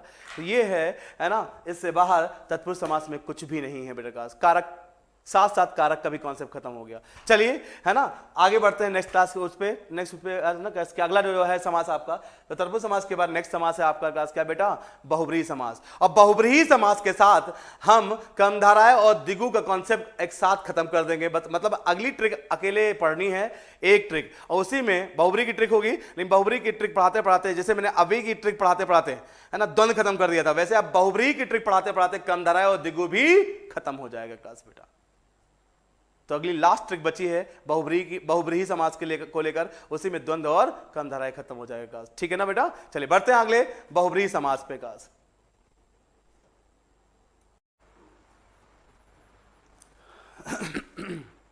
हाँ, तो कहां थे? मैंने आपको बता दिया था कि अब बात करेंगे बहुब्रीहि समास की, है ना। तो बहुब्रीहि समास, देखिए मेरी क्लास में थोड़ा टाइम लगेगा, लेकिन एक ही बार पढ़ना है, जीवन में दोबारा पढ़ने की जरूरत नहीं है। बस क्वेश्चंस करते रहिए, कॉन्सेप्ट बिल्डअप करके का जहां से मर्जी आए, ठीक ना। तो बात करना है मुझे किसकी बेटा? बहुब्रीहि समास की। तो बहुब्रीहि समास की अगर हम बात काज करें तो क्या दिया होगा बेटा? आपको शब्द दिया होगा, वही चीज, और उसमें समास पूछेगा। देखिए अव्ययी भाव समास पहचानना आ गया है आपको। अव्ययी भाव समास के साथ द्वंद्व समास की ट्रिक खत्म कर दी। तत्पुरुष समास की पूरी ट्रिक कारक पे डिपेंडेंट है। अच्छा हाँ, एक चीज और है ना, कारक में एक छोटा सा टॉपिक और है, कारक तत्पुरुष समास में एक छोटा सा टॉपिक और है बेटा, न्या तत्पुरुष समास। न्या का मतलब होता है मना करना, ठीक है ना। तो न्या तत्पुरुष समास पहचानने की क्या ट्रिक है मैं हल्का सा बता दूं, फिर आगे मैं बहुब्रीहि समास को लेकर चलूंगा, है ना। न्या तत्पुरुष समास की बात कर लेंगे, फिर बहुब्रीहि समास की बात कर लेंगे हम यहाँ पर क्लास। तो अगर न्या तत्पुरुष समास की बात करें हम, ठीक है ना, न्या तत्पुरुष समास की बात काश करें तो कैसे क्या रहेगी कहानी, है ना, थोड़ा सुन लीजिए, फिर बहुब्री समास लास्ट ट्रिक रहेगी। बस 15 से 20 मिनट और दीजिए हमको बेटा, और आपकी बहुब्री न्या तत्पुरुष समास की कहानी खत्म। क्या कैसे देखिएगा, अगर हम बात करें न्या तत्पुरुष समास की बेटा, तो बात तो समास की हो रही है, बात तो समास की हो रही है, तत्पुरुष समास की हो रही है, और उसमें किस समास की बात कर रहे हैं, न्या। न्या का मतलब होता है बेटा, अगर न्या की बात खास करें, इसका मतलब होता है मना करना। न्या का मतलब क्या होता है, मना करना, बच कुछ नहीं बेटा। मना करने के लिए क्या बोलते हो आप, है ना, मना करने के लिए आप बोलते हो ना, है ना, वही ना, वही न्या है, ठीक है ना। तो मना करने के लिए क्या, अब यहां पे कैसे क्या होगा, आपको शब्द दिया होगा बेटा, ध्यान देना, एक ही ट्रिक है न्या तत्पुरुष समास, न्या तत्पुरुष समास पहचानने की एक ही ट्रिक है बस बेटा, कॉन्सेप्ट एक ही है कि शब्द दिया होगा, उस शब्द में आपसे एग्जामिनर समास पूछेगा। अगर इस दिए हुए शब्द में न्या तत्पुरुष समास होगा ना बेटा, तो कंफर्म बता रहा हूं का इस शब्द के आगे लगा होगा मेरे दोस्तों क्या, आ। क्या लगा होगा, इस शब्द के आगे लगा होगा क्लास क्या, आ। और बाकी बाद में कोई शब्द दिया होगा, है ना, कोई शब्द होगा उसके आगे क्या लगा होगा, आ, मतलब कोई शब्द उसके आगे आ लगा हो। बस सोचना नहीं है, अगर तत्पुरुष समास की बात कर रहा हो उठा के ठोक देना, वहां पे काश कौन समास है, न्या तत्पुरुष समास है काश बेटा। जैसे है ना, शब्द दिए हैं का देखिए, है ना, सभ्य, ये मूल शब्द है, आगे क्या लगा है, आ लग गया, उठा के ठोक दो, न्या तत्पुरुष समास, है ना। देखिए आ गया, संभव, संभव के आगे क्या लग गया, आ लग गया, असंभव, है ना। अगर हम बात खास करें अंत, अंत के आगे क्या लग गया क्लास आपका, ना, है ना, ना। असभ्य का मतलब क्या होता है, ना सभ्य। अनादि का मतलब क्या होता है, ना अनादि। असंभव का मतलब क्या होता है, जो संभव ना हो। अनंत का मतलब जो अनंत, जिसका अंत ना हो, है ना। असभ्य का मतलब जो सभ्य ना हो, है ना, मतलब जो शब्द दिया होगा उसके आगे क्या लगा होगा, मना करने की बात की जा रही होगी, क्लास कहानी खत्म है ना। जो सभ्य दिया है, सभ्य का मतलब क्लास क्या है, जो सभ्य हो, आगे लगा दिया क्लास क्या, आगे लगा दिया क्लास क्या बेटा, असभ्य। तो क्या हो गया, जो सभ्य ना हो, ना हो मतलब क्या, मना कर दिया गया क्लास कि सभ्य नहीं है। तो न्या का मतलब ना, मना करना क्लास, समझ में आ रही बात आपको, है ना। असभ्य क्लास, अगर बोल दिया अंत, तो अंत के आगे लगा दिए क्लास, अगर क्लास अंत के आगे लगा दिए क्लास क्या, है ना, अनंत क्लास। अगर अनंत लिख दिया जाए क्लास, यहां पर अंत है ना, और अनंत लिख दिया जाएगा, तो आप सबको पता है अनंत का मतलब क्लास क्या है बेटा, जिसका अंत ना हो।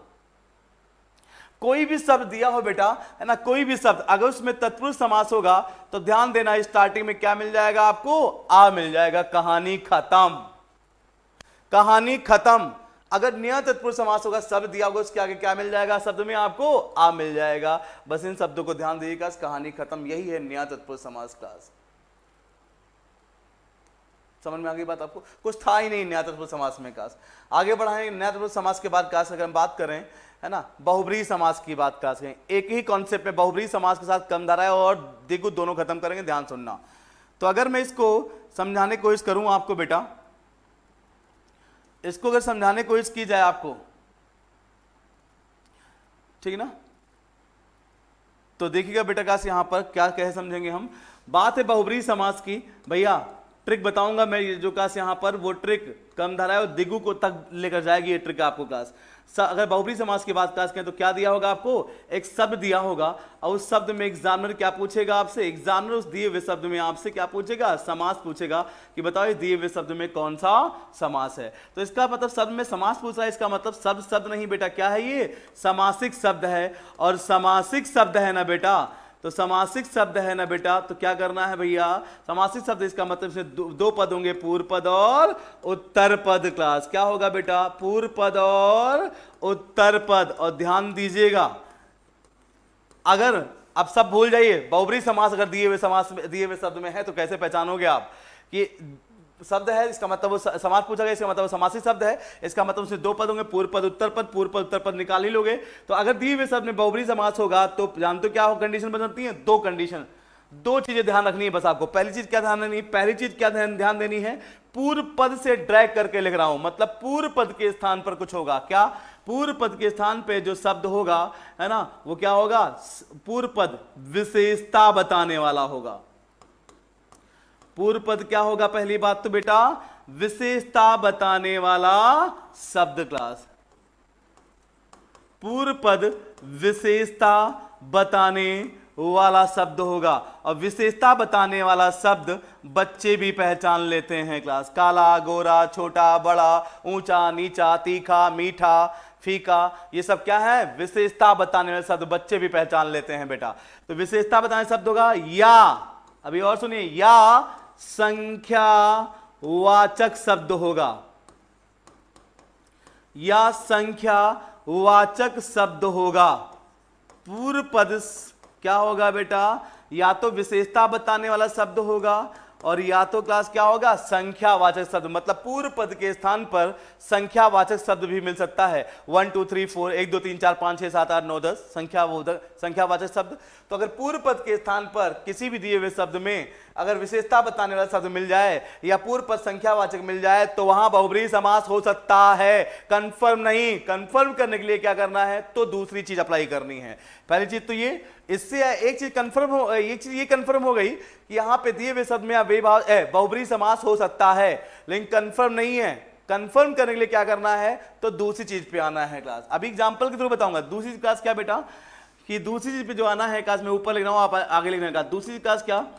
कि अगर दिए हुए समासिक शब्द में बहुब्रीहि समास से कंफर्म करना है तो इतने से मत कंफर्म कर देना कि पूर्व पद विशेषता बताने वाला मिल गया या संख्यावाचक मिल गया, उठा के ठोक दो वहां पे बहुब्रीहि समास ना। है पेशेंस, रुकिए। दूसरी चीज क्या अप्लाई करनी है? आपको दिए हुए शब्द को पहले वाले रूप में लेकर आना है, पहले वाले रूप में लेकर आना है। और पहला वाला रूप का जानते हो क्या है?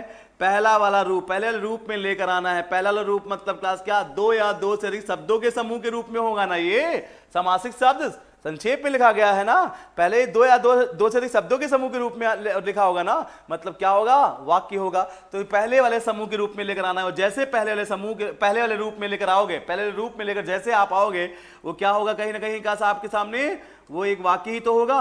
और जैसे वो रूप आपके सामने आएगा, दिमाग में लेकर आना है, लिख लेना का फटाक से कहीं भी, कॉमन सेंस लगाकर।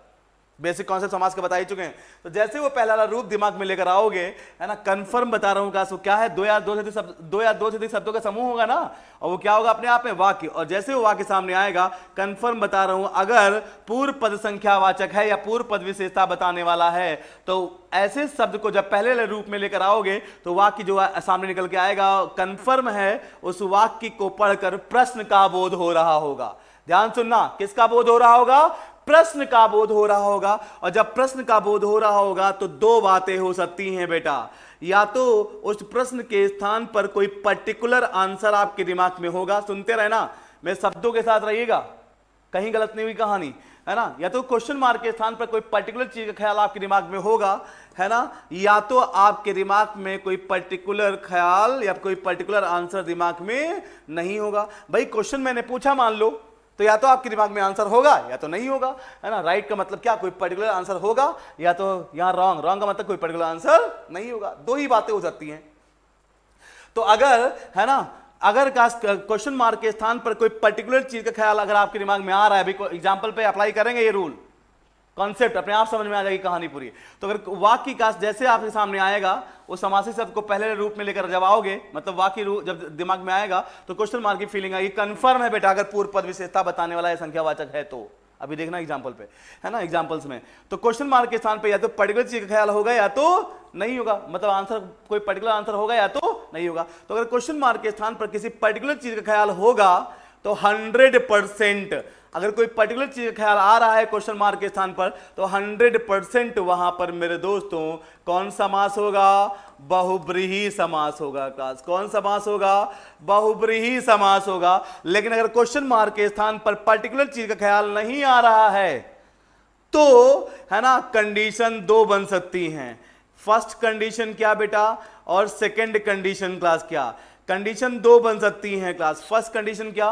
कि अगर पूर्व पद दिए हुए शब्द में अगर पूर्व पद, है ना, विशेषता बताने वाला है, अगर पूर्व पद विशेषता बताने वाला है क्लास, बताने वाला पूर्व पद अगर विशेषता बताने वाला है,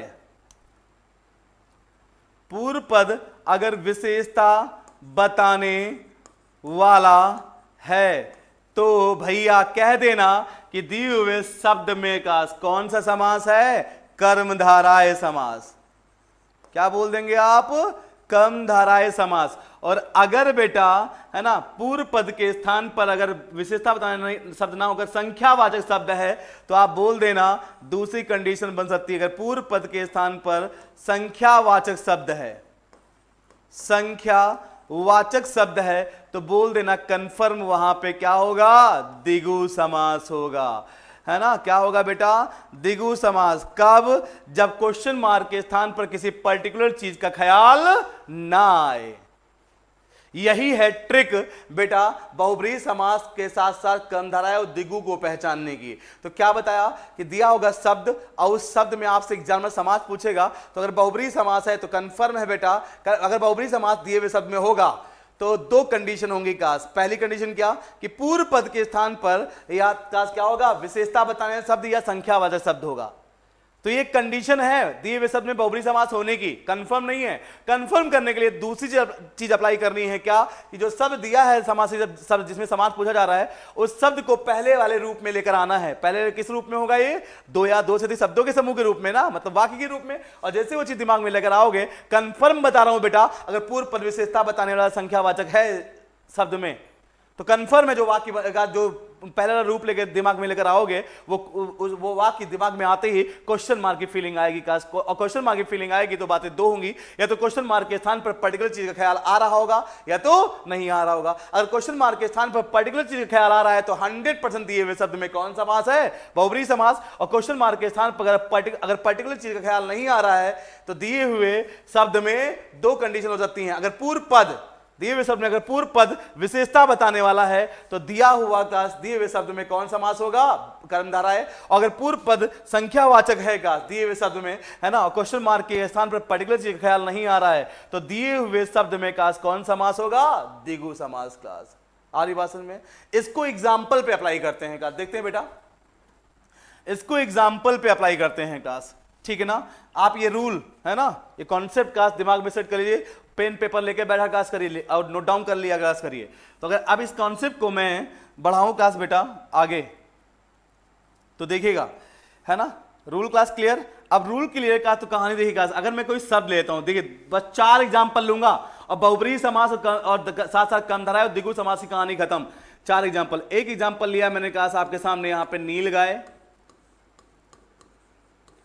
और एक एग्जाम्पल लिया मैंने नीलकंठ, इन्हीं में समझिएगा, है ना। और इधर 2 एग्जाम्पल और ले लेंगे हम क्लास बेटा। यहाँ पे ये 2 एग्जाम्पल को लेके क्लास एक चीज समझाऊंगा और इन 2 एग्जाम्पल को लेकर क्लास एक एग्जाम्पल ले लिया चौराहा और एक एग्जाम्पल ले लिया क्लास मैंने दशानन। दशानन ये 2 शब्द इधर ले लिए, 2 शब्द इधर। इन दोनों में पहले आइए बात करता हूं कि कौन सा समास है, पहचानते हैं नीलगाय और नीलकंठ में। तो देखना नीलगाय और नीलकंठ में अगर हम बात कास्ट करें तो पहले नीलगाय में देखते हैं। नीलगाय शब्द इसमें समास पूछा गया है, तो भैया समास पूछा गया है और कौन सा समास पहचानने की कोशिश कर रहे हैं हम? बहुब्रीहि समास। तो आपने शब्द देखा और शब्द में पूर्व पद क्या था? नील। उत्तर पद क्या था? गाय। पूर्व पद नील मतलब नीला मतलब विशेषता बताने वाला शब्द ना। तो सुनिएगा बेटा बहुत ध्यान से कि अगर पूर्व पद विशेषता बताने वाला मिल गया तो दिए हुए शब्द में ना अव्ययी भाव समास, है ना, ना अव्ययी भाव समास, ना तत्पुरुष समास, ना द्वंद्व समास, सीधे आएंगे बहुब्रीहि समास पे कास। लेकिन है ना इतने से मत ठोक देना कि पूर्व पद विशेषता बताने वाला मिल गया तो बहुब्रीहि समास ठोक दो, यहां बहुब्रीहि समास होगा। क्या करना है? पूर्व पद विशेषता बताने वाला मिल गया तो भैया एक चीज तो कंफर्म हो गई कि यहां बहुब्रीहि समास हो सकता है, लेकिन कंफर्म करने के लिए क्या दूसरी चीज का क्या? दिए हुए शब्द को है ना पहले वाले रूप में लेकर आना है। तो समास का बेसिक कॉन्सेप्ट का याद करिए जो मैंने बताया था। ये पहले अपने किस रूप में होगा?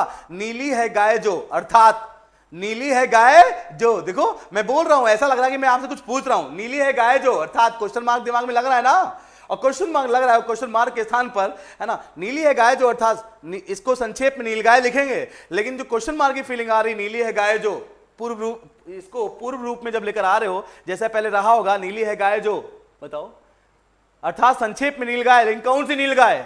आपके गांव में जो नीलगाय घूमती है वो, या हमारे गांव में जो नीलगाय घूमती है वो? किस नीलगाय की बात करें बताएगा? नहीं ना, मतलब क्वेश्चन मार्क के स्थान पर पर्टिकुलर चीज का ख्याल नहीं आ रहा है। और जब क्वेश्चन मार्क के स्थान पर पर्टिकुलर चीज का ख्याल ना है और पूर्व पद क्या है बेटा? विशेषता बताने वाला काश, तो भैया क्या होगा यहां पर? कर्मधारय समास। और अगर क्वेश्चन मार्क के स्थान पर पर्टिकुलर चीज का ख्याल आ जाता तो चाहे पूर्व पद विशेषता बताने वाला हो और चाहे पूर्व पद संख्यावाचक हो, वो क्या होता? 100% बहुब्रीहि समास होता। बस क्वेश्चन मार्क के स्थान पर किसी पर्टिकुलर चीज का ख्याल आ जाता तो। अभी देखना एग्जाम्पल में अभी आगे आएगा। तो यहां पे नीलगाय में क्लास क्या है बेटा? कर्म धराय समास क्लास। आई बात समझ में? कर्म धराय समास क्लास। क्लियर? अब नीलकंठ में आते हैं, इसमें कौन समास है? तो आपने देखा पूर्व पद क्या है? नील। अरे पूर्व पद नील मतलब नीला मतलब विशेषता बताने शब्द। बस पूर्व पद विशेषता बताने में मिल गया ना बेटा। इसका मतलब ना तो यहां पे अव्ययी भाव समास, ना द्वंद्व समास, ना तत्पुरुष समास। सीधे कहां आएंगे बेटा? सीधे आएंगे आप कहां? बहुब्रीहि समास पे। और इतने से मत ठोक देना, क्या अभी कंफर्म करने के लिए क्या करना है? इस दिए हुए शब्द को पहले रूप में लेकर आना है। कैसा रहा होगा? पहले नीला है कंठ जिसका, नीला है कंठ जिसका अर्थात क्वेश्चन मार्क। संक्षेप में तो इसको समास करने के बाद इसको हम नीलकंठ लिखेंगे, वही लिखा हुआ है। लेकिन पहले कैसा रहा होगा? नीला है कंठ जिसका अर्थात, है ना? देखो नीला है कंठ जिसका, मैं बोल रहा हूं आपसे, आपको लग रहा है कि मैं कुछ क्वेश्चन पूछ रहा हूं आपसे, है ना? प्रश्न का बोध हो रहा है ना? तो नीला है कंठ जिसका अर्थात दिमाग में लगा क्वेश्चन मार्क। क्वेश्चन मार्क के स्थान पर एक पर्टिकुलर चीज का ख्याल आता है बेटा, नहीं आता है? आता है ना? लॉर्ड शिवा, महादेव का नाम आता है दिमाग में। तो क्वेश्चन मार्क के स्थान पर अगर पर्टिकुलर चीज का ख्याल आ जाए, आगे ना पर्टिकुलर आंसर, नीला है कंठ जिसका अर्थात क्वेश्चन मार्क कौन? भगवान शिव। तो जब क्वेश्चन मार्क के स्थान पर पर्टिकुलर चीज का ख्याल आ जाए, है ना, और फिर तो चाहे पूर्व पद विशेषता बताने वाला हो और चाहे पूर्व पद संख्यावाचक हो, 100% वहां पर क्या होगा? बहुब्रीहि समास होगा। तो नीलकंठ में क्या है बेटा आपका? बहुब्रीहि समास क्लास। आई बात समझ में? क्या है बेटा? बहुब्रीहि समास। आइए यहां पे आइए, चौराहा और दशान में। चौराहा में बात करते हैं पहले। चौराहा में कौन समास? चौ मतलब चार। पूर्व पद क्या मिल गया? संख्यावाचक। पूर्व पद क्या मिल गया? संख्यावाचक। और पूर्व पद संख्यावाचक मिल जाए और चाहे विशेषता बताने वाला मिल जाए, ना तत्पुरुष समास, ना न्याय तत्पुरुष समास, ना तो आपका अव्ययी भाव समास, ना आपका द्वंद्व समास, सीधे आओगे बहुब्रीहि समास पे।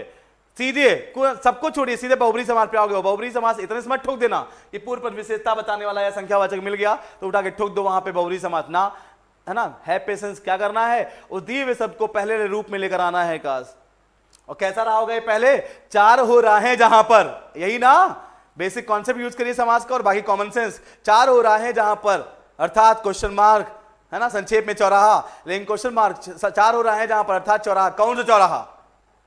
आपके घर के पास वाला चौराहा या हमारे घर के पास वाला चौराहा? ये कपूरथला चौराहा का, दिल्ली में कनॉट प्लेस चौराहा, किस चौराहे की बात करें? नहीं पता ना? मतलब क्वेश्चन मार्क तो आया, चार हो रहा है जहां पर अर्थात क्वेश्चन मार्क, लेकिन किस चौराहे की बात हो रही है हमको नहीं पता, है ना? नीला है कंठ जिसका अर्थात क्वेश्चन मार्क, नील महादेव। क्वेश्चन मार्क के स्थान पर एक पर्टिकुलर चीज का ख्याल आ रहा था, लेकिन चार हो रहा है जहां पर अर्थात चौराहा, लेकिन कौन चौराहे की बात कर रहे हैं? काश क्वेश्चन मार्क के स्थान पर पर्टिकुलर चीज का ख्याल नहीं आ रहा है। आप ऐसे ही अप्लाई करेंगे जैसे मैं आपको अप्लाई करना सिखा रहा हूं काश, कहीं पर भी समास पहचानते वक्त। तो मतलब क्वेश्चन मार्क के स्थान पर किसी पर्टिकुलर चौराहे का नाम नहीं आ रहा दिमाग में, है ना? इसका मतलब क्लास क्या है बेटा? पूर्व पद क्या है? संख्यावाचक। तो इसका मतलब क्या है बेटा? यहां पर द्विगु समास। क्लियर ना? रूल याद है ना आपको? अभी समझाया। दशान की बात करें, इसमें कौन समास? पूर्व पद क्या है? 10। दूसरा, है ना, पूर्व पद 10 का मतलब क्या? संख्या।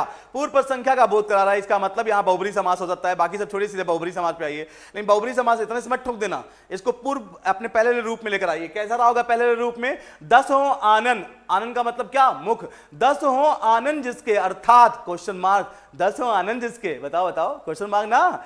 अब कहोगे कौन? रावण क्लास। क्वेश्चन मार्क के स्थान पर पर्टिकुलर आंसर आ रहा है आपके दिमाग में, तो क्वेश्चन मार्क के स्थान पर अगर पर्टिकुलर आंसर आ रहा है आपके दिमाग में, तो चाहे पूर्व पद संख्यावाचक हो और चाहे पूर्व पद विशेषता बताने वाला हो, 100% वहां पे कौन समास होगा बेटा? बहुब्रीहि समास क्लास। क्लियर ना बेटा? आई बात समझ में? तो यहां पे कौन समास होगा?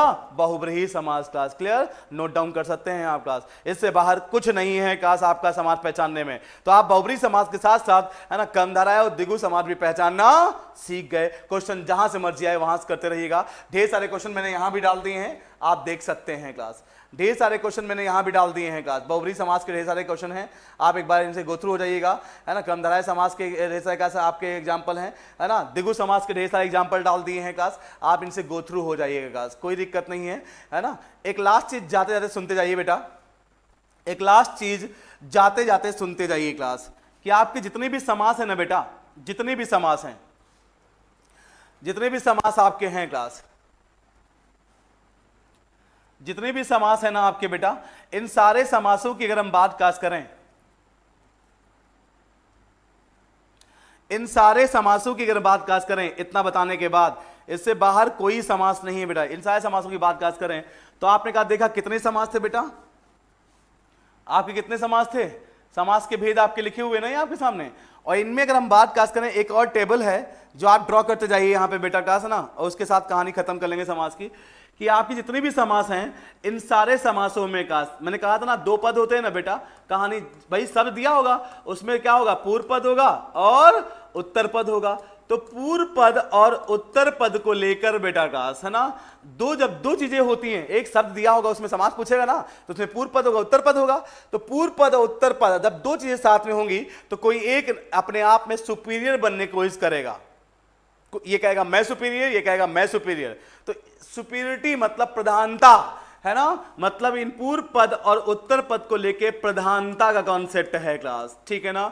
मतलब और प्रधानता के कॉन्सेप्ट की अगर हम बात खास करें तो बेटा 2 ही पद है ना, पूर्व पद उत्तर पद, या तो पूर्व पद प्रधान होगा या तो प्रधान मतलब सुपीरियर होगा, जिसका पूरा प्रभाव, जिसका पूरा इंपैक्ट पड़ रहा होगा उस समासिक शब्द के अर्थ पर। समासिक शब्द जो शब्द दिया हुआ इसमें समास पूछा जा रहा होगा, उसमें पूर्व पद उत्तर पद होंगे ना, तो पूर्व पद या तो प्रधान होगा या तो उत्तर पद प्रधान होगा, या तो दोनों पद प्रधान होंगे या तो कोई पद प्रधान नहीं होगा। प्रोबेबिलिटी या कंडीशन से ही तो बन सकती है ना बेटा, है ना। तो मतलब अगर हम बात करें पूर्व पद उत्तर पद को लेकर, या तो पूर्व पद प्रधान या तो उत्तर पद प्रधान या तो दोनों पद प्रधान या तो कोई पद प्रधान नहीं का, तो कंडीशन कितनी बनी, 4। और स्टार्टिंग समास कितने भेद थे, 4, याद है ना बेटा, है ना। क्योंकि कर्मधारय और द्विगु समास किसके अंडर में है, तत्पुरुष समास के अंडर में। तो स्टार्टिंग में समास के यही 4 रूप थे ना बेटा, ये है ना, इसीलिए प्रधानता के भी यहाँ पे बात क्लास के 4 कंडीशन बनी। क्या, अगर हम बात क्लास करें, ये पूर्व पद है ना, और ये उत्तर पद है क्लास, पूर्व पद है, ये उत्तर पद है। अगर मैं पूर्व पद उत्तर में पद में बात क्लास करूं, मान लीजिए पूर्व पद प्रधान है तो उत्तर पद प्रधान नहीं है ना। अब पूर्व पद प्रधान नहीं है तो उत्तर पद प्रधान है। कंडीशन कितनी बन सकती है आप ये देखिएगा। अब है ना, अगर हम बात कास करें तो अब पूर्व पद और उत्तर पद का क्या, दोनों को प्रधान बना दिया कि पूर्व पद भी प्रधान, भैया तुम भी प्रधान, पूर्व पद उत्तर पद दोनों प्रधान। अब चौथी कंडीशन क्या बन सकती है, कोई पद प्रधान ना हो। तो पूर्व पद प्रधान उत्तर पद प्रधान नहीं, पूर्व पद प्रधान नहीं तो उत्तर पद प्रधान ना होने का मतलब क्या है, गौड़ है, सेकेंडरी है वो। प्राइमरी कौन, पूर्व पद है ना, सेकेंडरी कौन, उत्तर पद। यहां पे प्राइमरी कौन इसमें है ना, प्राइमरी कौन, उत्तर पद, सेकेंडरी कौन, पूर्व पद। तो प्रधानता के भी आप पे या तो पूर्व पद प्रधान होगा या तो उत्तर पद प्रधान होगा, तो पूर्व पद या तो उत्तर पद या तो दोनों पद प्रधान होंगे या तो कोई पद प्रधान नहीं होगा। बात पकड़ पा रहे हो ना बेटा, है ना। तो बस यही है पॉसिबल कॉम्बिनेशन क्लास प्रधानता के बिहाफ पर। तो अगर पूर्व पद प्रधान और उत्तर पद प्रधान नहीं हो, जिसमें पूर्व पद प्रधान होता है वो कहलाता है अव्ययी भाव समास क्लास। क्या कहलाता है, अव्ययी। और अव्ययी भाव समास में आपने देखा था कि पूर्व पद के स्थान पर कुछ कीवर्ड बताए थे, है ना, बताए थे ना, यथा, भर, बे, खूब, है ना, प्रति, उप, अनु, है ना, पूर्व पद के स्थान पर का थे ना ये सब, और ये सब क्या थे, अव्यय शब्द। तो अव्ययीभाव समास की ट्रिक पूर्व पद के बिहाफ पर ही बताई थी मैंने। तो अव्ययीभाव समास में पूर्व पद ही प्रधान होता है, पूर्व पद प्रधान और उत्तर पद प्रधान नहीं होता। तो ये क्या है बेटा आपका, ये है आपका अव्ययीभाव समास।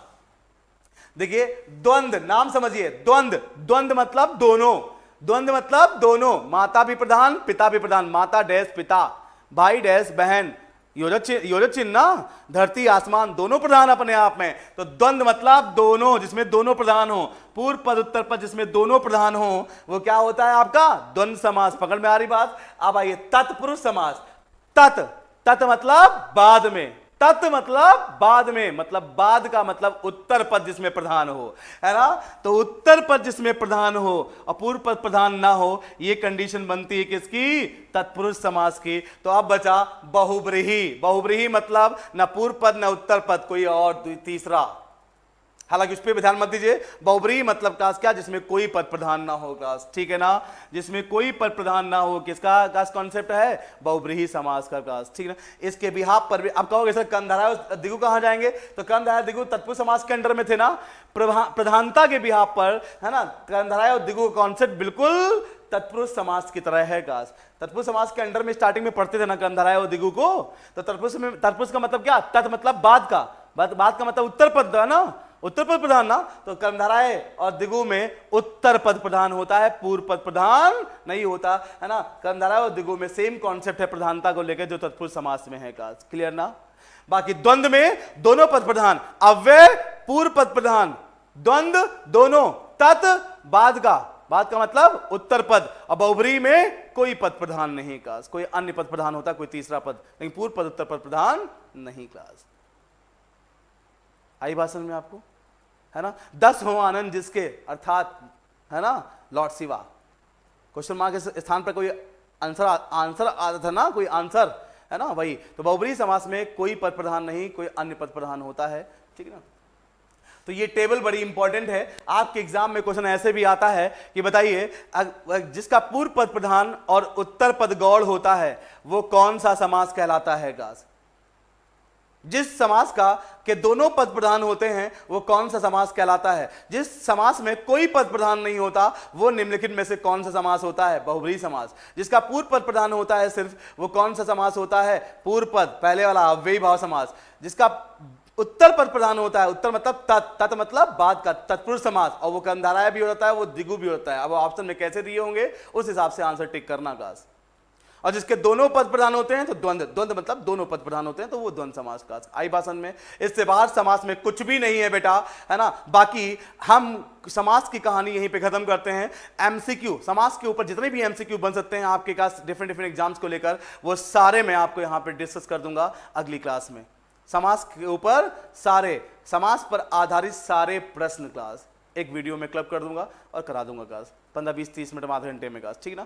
ये वीडियो लंबी रही आपके लिए, ये कॉन्सेप्ट था ना बेटा, बिल्कुल क्लास में जैसे ऑफलाइन पढ़ाता हूँ वैसे ही बिल्कुल यहाँ पे क्लास मैंने ऑनलाइन आपको पढ़ाया। क्लास बेटा जिसको कॉन्सेप्ट बिल्डअप करना है बहुत प्यार से बिल्डअप कर सकता है। और समास पढ़ाया जरूर, लेकिन समास के साथ साथ कारक खत्म हुआ है। और हिंदी का एक हल्का सा फ्रेम दिमाग में सेट करने को इसकी है कि हिंदी एक्चुअली बला क्या है, हिंदी में चीजों का प्रयोग क्यों, कैसे क्या किया गया है, समास का प्रयोग क्या है, बड़े रूप को छोटे रूप में करना। और जब समास शुरू किया तो वाक्य क्या है, शब्द क्या है, अक्षर क्या है, पहले इसको फ्रेमअप किया, तब हम समास को स्टार्ट कर पाए थे। इन चीजों को बताते वक्त थोड़ा टाइम लगता है, इसलिए वीडियो लंबी है, लेकिन दोस्त पढ़ेंगे तो कॉन्सेप्ट बेहतरीन तरीके से दिमाग में बिल्डअप हो जाएगा। क्लास ठीक ना। चलिए खुश रहिए, मस्त रहिए, हंसते रहिए, मुस्कुराते रहिए, हंसना संक्रामक ऐसे फैलाएं, है ना। और मिलेंगे अगली क्लास में। क्लास फिर हम ताबड़तोड़ बैटिंग करते हुए अगला कोई नया टॉपिक लेकर। क्लास जो भी आपको टॉपिक चाहिए होगा कमेंट बॉक्स में कमेंट करिएगा। अगला टॉपिक या मोटे मोटे टॉपिक जो भी आपको वीडियो री एग्जाम के लिए चाहिए या आने वाले एग्जाम्स के लिए चाहिए, वो मैं मोटे मोटे टॉपिक थ्योरी रूप में ऐसे ही पढ़ाता रहूंगा। टाइम जरूर लगेगा, थोड़ा लर्निंग टाइम लेती है, लेकिन मजा आ जाएगा, क्वेश्चन कोई छूटेगा नहीं।